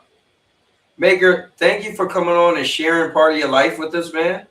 It was just cool knowing that you went, and even cooler knowing that you returned. You didn't RIP on either plane ride or either going up and down the mountain, or now I'm seeing so much you did. You could have had the deers could have RIP'd you. Like there could have been multiple ways for you to get RIP. But here you are again, showing that only Maker could RIP everything because nothing can get to him. So good stuff. But I know, all jokes aside, I appreciate you sharing this with us, especially me too. I did want to see it, and I'm glad you allowed me to show it live. That's cool. So thank you. Well, with that being said, Maker, I see you, man, and enjoy the rest of your day. All right, take care, guys. All right, peace, guys. Give it up for my guy, Maker of Chaos. Let's go. Can't believe this guy's still alive. Wow. Yeah. But he's here. All right, so now we're done with that guy. Just want to say I thank you all for watching, everybody. I'm just happy that life is good, man. And I hope everybody can find things in life that will propel them to put a smile on their face and just be happy in life. And do things that's positive, right? Show love to people, be nice to people. There's people who are having a hard time in life. Let's be honest. Life can be cruel. I used to always tell my kids, life will kick you when you're down. Life will kick you when you're at your worst. But if another person could come along and do something nice and give some type of sense of generosity, it might go a long way. So, that's what I say. So let's try to be a little nicer. And that's it. But with that being said, guys, I'm going to take a little break. I will be back. I'm going to end the stream, but I will be back. I didn't plan on being streaming this long, but hey, we got caught up and here we are. But I will do every Tuesday. It's going to be the Cowboy King of Entertainment, and Now Your Mama Knows, whatever you want to call it, but it would be the Miss Fall Hunter community stream, and I want people to learn, teach, and play together. So we'll get into it. But with that being said, thank all of you guys for being part of the streams. I'll be back in a little bit. I'll be back tomorrow for We Wrestle Wednesdays, and I'll be back next week with another Keeping It Real with the Cowboy. Also got a bunch more videos to put out. Make sure you see the video with my guy Big Mike when he came to visit me for the weekend, just to watch SummerSlam and Spider-Man Brand New Day. Make sure you see I got 2 movie trailers out now, Spider-Man and Brand New Day, and One Night. I always forget the name of this movie, but anyway, it's an interesting movie. It's spoiler-free, but it's a movie about the government passed a mandate that you can only have sex when you're married, or you could only have sex if you're not married 1 night a year. So it's crazy. Yeah, I think it's called One Last Night. But anyway, so check that out too. And I'm working on a review of our robot vacuum. It vacuums and mops and everything. It's pretty cool. Also, I will put out the review for this watch, I think tomorrow. So it's actually a pretty cool smartwatch. Got a big display, and it's pretty cool. But with that being said, see you in the next one. And Now Your Mama Knows. Oh, man. All right, guys. Whew. I'm going to need a break after this stream, but I will be back. Let's go. This video is going to be epic. Thanks for watching, everybody.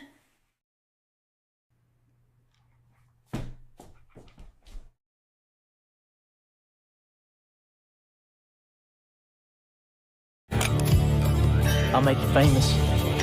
Because I'm a cowboy. Oh, man.